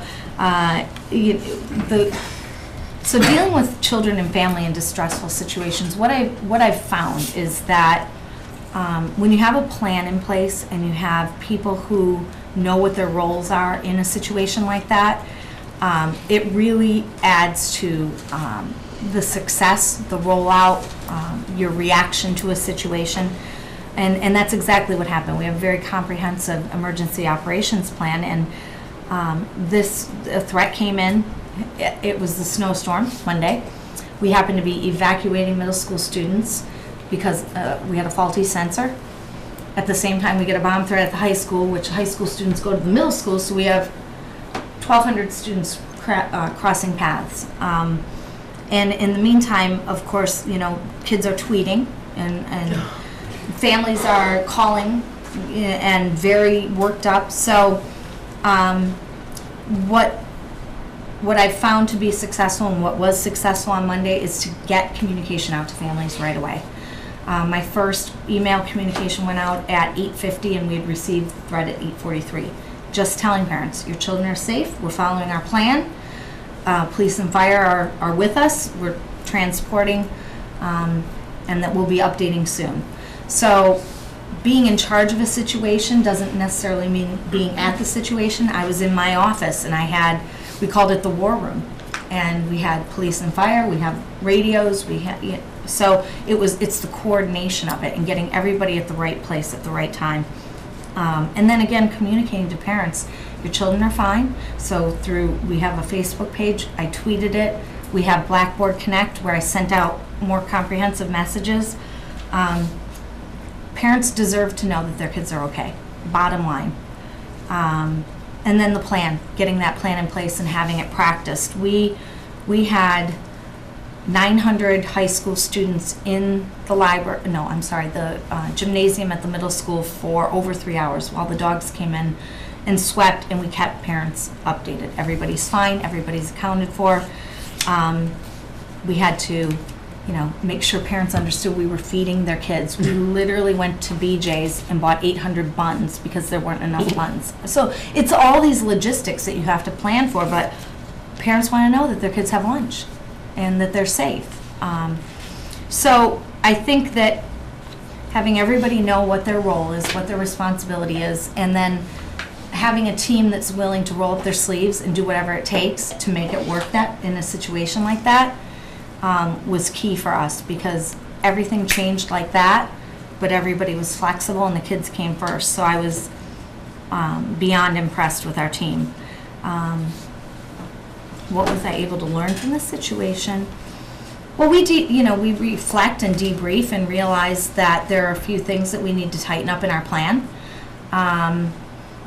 We met with the fire chief and police chief the day after and discussed things like communication. We needed to have parents understand that they should not go to the high school to retrieve their children because it was blocked by, state police. So we have to reflect, debrief, and use that to make changes that are necessary. We did receive a couple of emails, and usually the emails that we get from parents aren't compliments. If a parent is reaching out with an email, sometimes it's not always a compliment, but we received several emails saying thank you so much. In a stressful situation, it's really comforting to know that we're going to hear from you and that our kids are safe. So that was nice. Great. Thank you. Thank you. Oh, I have the next one. Okay. And I'm going to do a quick time check. We have, and I hate to do this, but I want to make sure that you have a chance to talk with us. Okay. We're good. Okay. I just want you to know we've got 4 questions Okay. and 20 minutes, unless you want to eke into the 15 minutes. It's up to you. Okay. I'll be quick. No, Okay. no, I'm not suggesting that. I'm just giving you a quick time and it's a check. long night for all of you, so I get. Actually, I think we're doing well. You guys seem very Don't awake. worry about Everyone it. is awake. Yeah. I think. This is an early night so far. Oh, good. I know. I'm sure it's quite a process. Yeah. we're good. Okay. So, Lynn, do you want to? No, fine. Okay. Tell us about a time when various stakeholders in the community were divided on an issue. How did you work with the different groups to resolve the issue? And then how did you work to maintain a cohesive community relationship? Well, okay. We have space and overcrowding issues, and we have buildings that are very old, 1930s, and have serious challenges with regard to the structure and fire code and whatnot. So we convened what we called a reconfiguration committee, made up of stakeholders, town representatives, parents, students, teachers, admins. And the big question was, do we go for a bond where we would retrofit an older building to keep our neighborhood schools? Or do we go for a bond where we construct maybe a new school, maybe an early learning center, maybe a mega elementary school? And the community was very divided.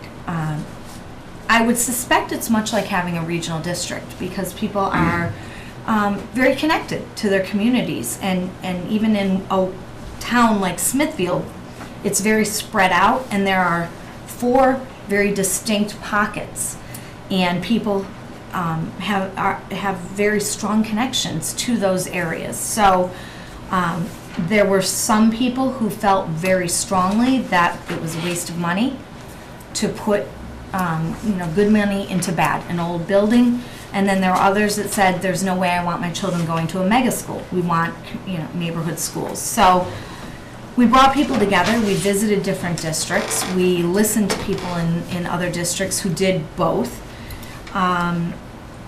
We explored pros and cons. We looked at everything from square footage to how much construction costs are and how much steel costs and whatnot. And we eventually were able to come to consensus on this. And it took a lot of back and forth. It took a lot of research and giving that background information to people about what an early learning center and what changes to transportation. So there was a tremendous amount of behind the scenes research and work that had to be done before we got to the table for those meetings. And we finally came to consensus about what our vision was, that we kept bringing it back to the students. What is important? What's best for students? Are larger learning spaces best for students? Are smaller learning environments with close-knit communities best for students? And it really came down to us coming to consensus that we wanted to keep our smaller learning environments, that having a mega school might make sense for transportation in some ways, but that it lost sort of that small town flavor that we loved. So again, this didn't happen overnight. This was over a year and a half of meeting and a lot of give and take, but my role really there was to sort of be the facilitator and to be the information gatherer and information bringer to the meeting, and to keep things focused on the kids and on our strategic goals. And I think that was the key for us. Not what one person wants, but what do we want for our district and our children in this town. So that, and we have maintained cohesive community relations. We did look at, just to wrap up, we did look at ways that we could bring all of our students together. And because we recognize the importance of that before they go off to middle school and high school. So we developed ways to do that. We're doing a district-wide field day with all of our fifth graders so that they get to know each other before they go up to the middle school. So out of that came some really good ideas for getting to know each other better as a whole community. Great. Good answer. Thank you. Thank you. Mark. Tell us how a district effectively handles many different kinds of learning abilities and learning styles among pupils and avoids a one-size-fits-all education. And perhaps how can you do that effectively with limited financial resources and do it so effectively? Right. Well, in terms of handling different learning abilities and learning styles, I really think that boils down to the classroom level and the ability of our teachers to provide true differentiation and true personalization in the classroom. So, and it doesn't fall solely on the classroom teacher. Having been a former special educator, I played a very active, important role in the classroom with students and working in a co-teaching model with a classroom teacher to address the different learning abilities, learning styles. Number one is awareness. Do we know where students are currently performing? And the only way to know that is through data. So, and multiple forms of data. And then once we know that, what do we do with that? And do we have enough tools in our kit to design instruction that meets the needs of all different levels within a classroom? That's no easy task for any teacher, and that requires a lot of professional learning and support for teachers, and that's part of what professional development is all about. It's not easy. It's a tremendous amount of work, and our teachers work very hard at that. Learning styles, sometimes, again, it goes back to professional development. Do we understand if a student is a visual learner, an auditory learner, kinesthetic? Really identifying that and then being able to adapt our methodologies to those styles. So again, no easy task. It's often not taught in college, and so it falls on us as the professional developers and the lead learners, lead teachers in the district to help our teachers do that. So certainly a one-size-fits-all education. I had this conversation today with the social studies department at the high school. They were talking about grading, and they were talking about summative assessments, and they kept kind of going around pre-assessment. And it occurred to me that they really weren't doing any pre-assessment in the beginning of the year. So if you don't know where your students are at the beginning of the year, how do you know how to design your instruction? So without putting anybody on the spot, you have to learn how to sort of frame your questions and whatnot. I pose the question, what are we doing about pre-assessment? How do we design instruction if we don't know where our students are starting? And so we kind of just all, and it's a safe environment. Nobody, I don't think anything of me asking that question. And so we have to have a handle on it from the beginning and do a lot of pre-assessment and understand where our kids are. And I think that does avoid a one-size-fits-all education. In terms of doing this efficiently, I think this falls on, again, I hate to keep saying it, but the lead learners in the district.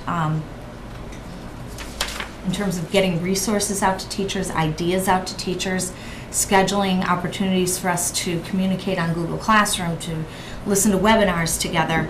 That doesn't cost anything. It's free.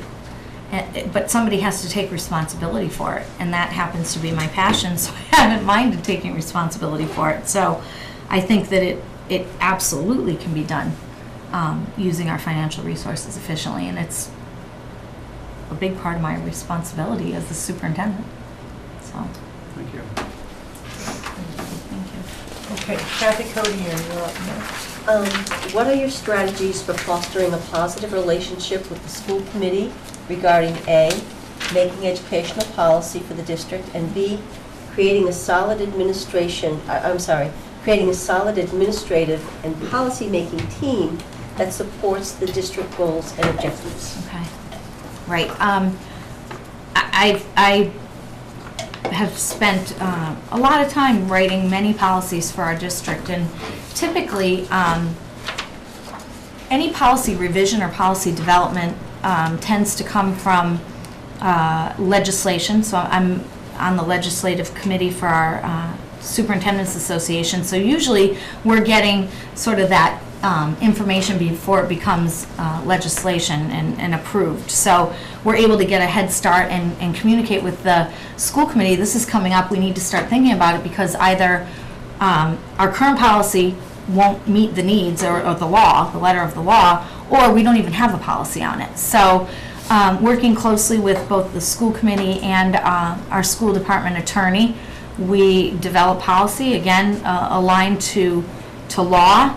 And you don't want to be reactive, but you need to make sure that policy is separate from procedures and protocol. There's school committee policy, and then there are school department procedures. And I've seen some districts get that confused. So I think that that's critically important. So in terms of working with the school committee, it's a collaborative effort, and part of my role is to make the school committee aware of any concerns I have with loopholes in our policy, areas where we could be kind of caught off guard legally, areas that we haven't addressed, safety of our children, personnel issues. So it's always staying on top of that and keeping on top of the law, reading in our case the commissioner's decisions, upcoming legislation. So really informing the school committee, I feel, is my responsibility. In terms of creating a team, definitely can't do it alone because the principals have that firsthand knowledge of how a policy is going to impact what's going on in their schools. And part of policy making is really anticipating potential issues that are going to come up and having a policy in place so that you can fall back on it and making sure that we've crossed our T's and dotted our I's. that seems to be the most effective sort of approach to policy that I've used. I hope that answers that. Thank you. Thank you. And Kathy Tier.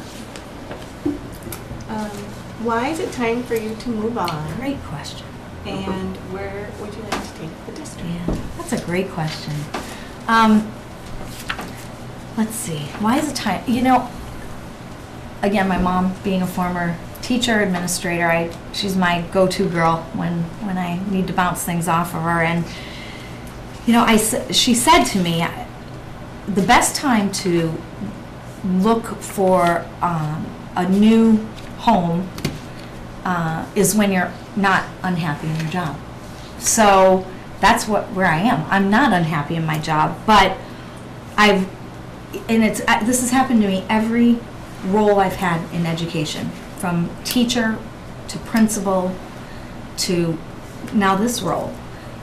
I say, I've hit the jackpot. I'm never leaving the classroom, or I'm never leaving my role as a principal. I'm so happy, and I have been happy in every role. And then I accomplish certain things as with my team, and I realize that, wait a minute, if I take this to another setting, we can impact even more kids and people, and hopefully spread the good that we're doing. And that thankfully, I've been successful with that, and that's a tribute to the people that I work with and the team that that I've been so fortunate to work with. So, in terms of time for me to move on, and I had said this to the people who were at the initial interview, I've applied for only 2 positions, and I've been in Smithfield for 13 years now. And I'm not one to jump. I'm not one to move. I'm not looking for a stepping stone. Like I said, 13 years in a district as an administrator. When I believe strongly, and this is part of my upbringing in roots, I believe strongly in small communities and being a part of it, and just as my dad was. He was, my principal in my town where I grew up. It's who I am, and I got to know myself very well last year when I went through the National Superintendent program for certification as a national superintendent, and we had to examine, and most of our instructors were superintendents of districts of 100,000 students, and we had to examine, what do we want? Where do we want to be? Not a superintendent, but the superintendent. And it made me really know myself as a leader. And so when I've applied, it has been because I've done my research into the community, or communities in this case, the district, the level of commitment of teachers in the district, clearly, student achievement data, gone through it, financial support, and the value of education. And what you have is what I feel my skills and strengths match. So for me, it wasn't a matter of me throwing my hat in the ring just to, see what happens, see if it sticks. It was, this is a good match for me. And fit is very important, very important. In terms of where I want to take your district, the district, again, I think when you are, and this is the truth, when you're as good as Neshoba is, you have very high achievement. You have the support of, the towns, which is important. It can be difficult to convince people that you can be even better. But when you work hard as the leader to applaud people for everything that they've already accomplished, and they should be, sort of uncover, peel back the layers and say, okay, I'm looking at this through a different lens because I'm new. And so, that can be a good perspective. Here's what I might see. Help me understand this.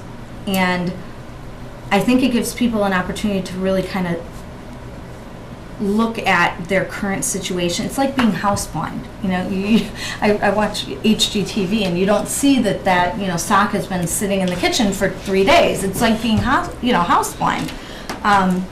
it can be the same way when you've been in a district for a long time, but it takes a new set of eyes to come in and say, well, have you thought about it, maybe doing it this way?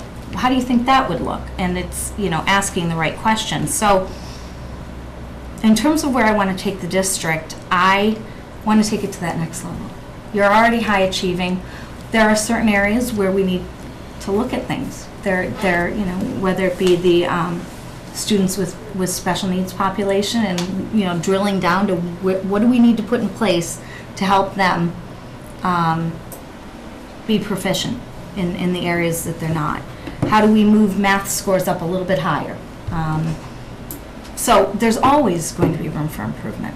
And it's a matter of honoring all the hard work that has already taken place to get you where you are, but then saying, all right, now let's not rest on our laurels. What can we do together next? So I want to be the top district in the state.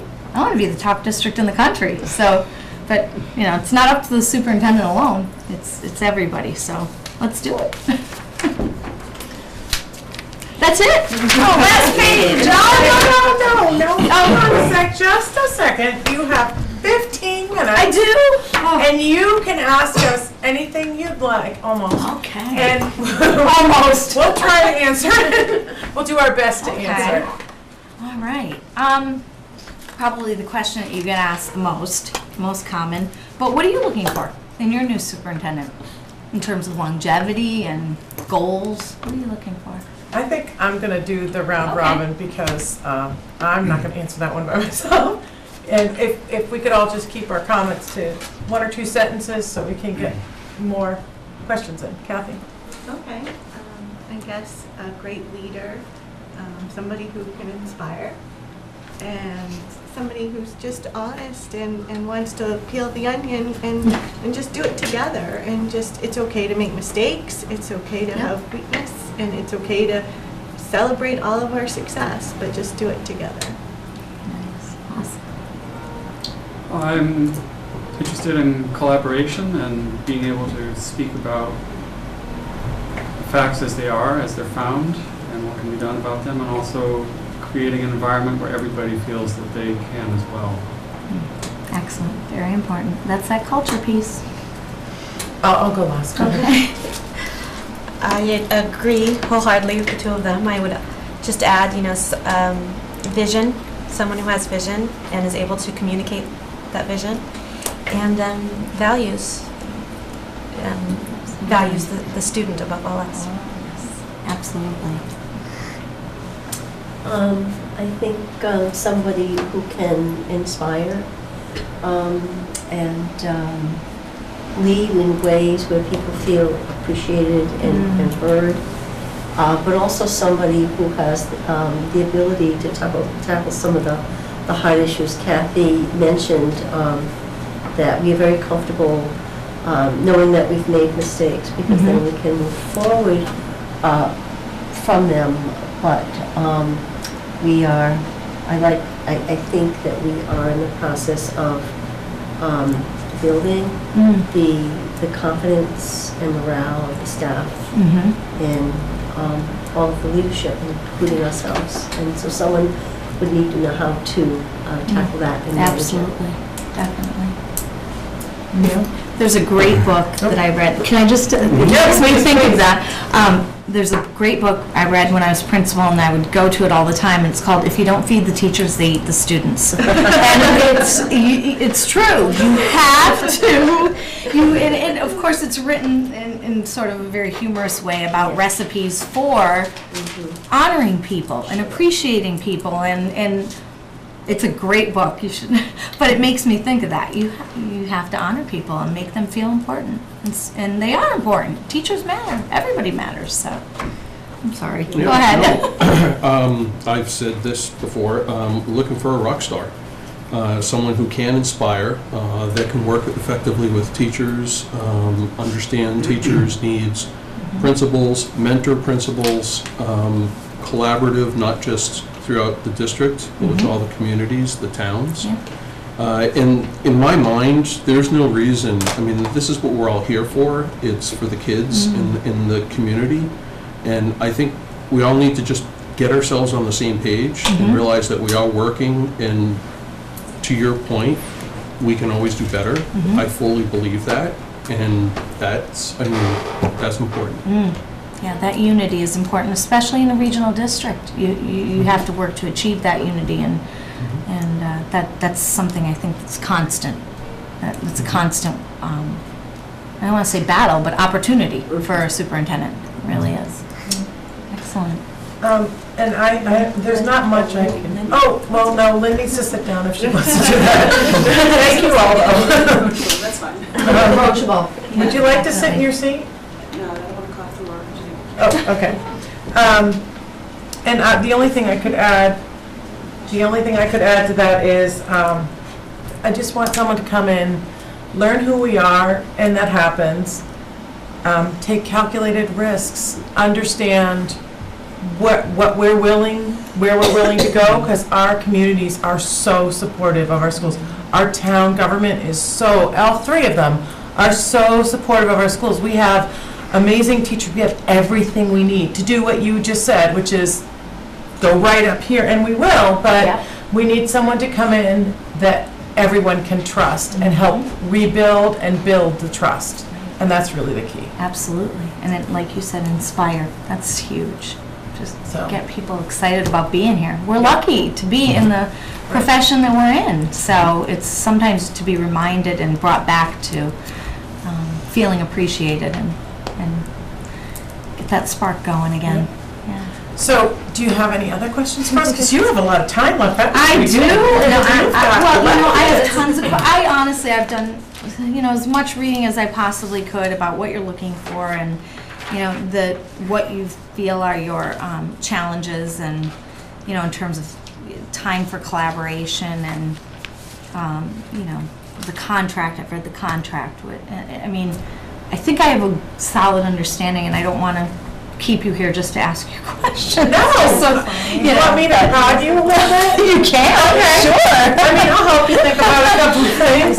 Was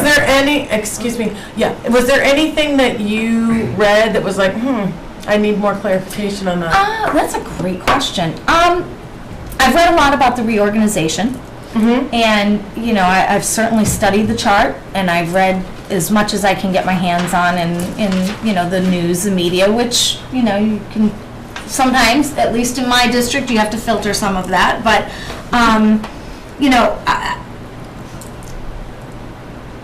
how do I say this? We're all waiting, though.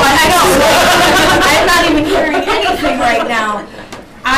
It looks as though the proposed restructuring, again, coming in from the outside, makes sense, the way that it has been restructured, and the fact that guidance and social workers were sort of out there before, and now at least they kind of have a home, if you will. And certainly, and there's always a story behind all of this, and I get that. And there were questions that I had about, wow, everything fell under a lot fell under assistant superintendent. And again, I think if anybody coming from the outside looked at our true organization chart, they might be shocked, but there's always a story behind it. But on the surface, without knowing all of the details, and there's always so much that goes into a decision like that, it looks like a very viable solution to what clearly this committee and communities feel was a concern. So,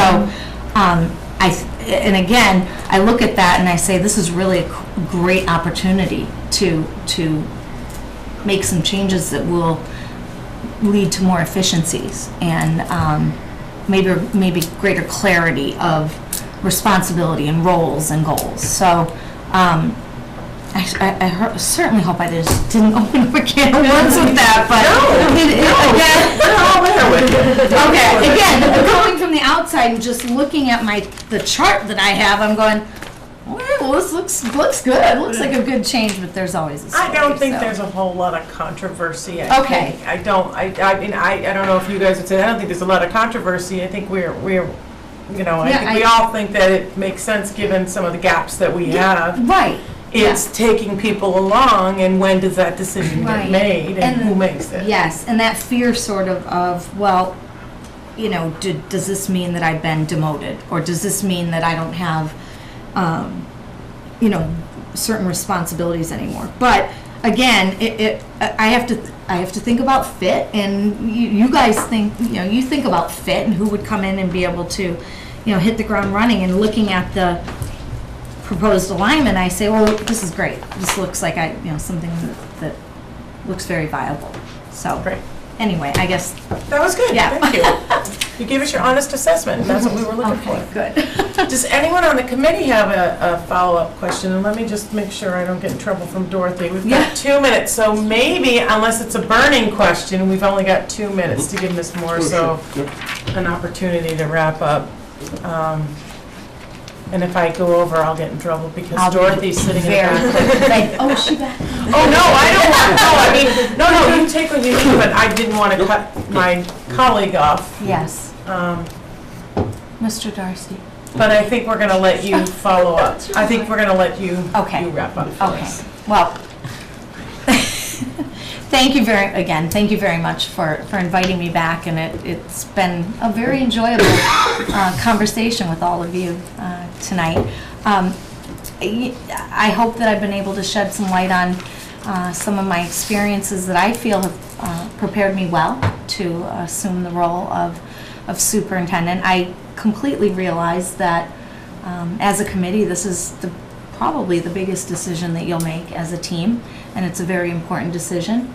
You know, I'm a mom. I have 2 adult children, and there's nothing more important than the children in a community or 3 communities.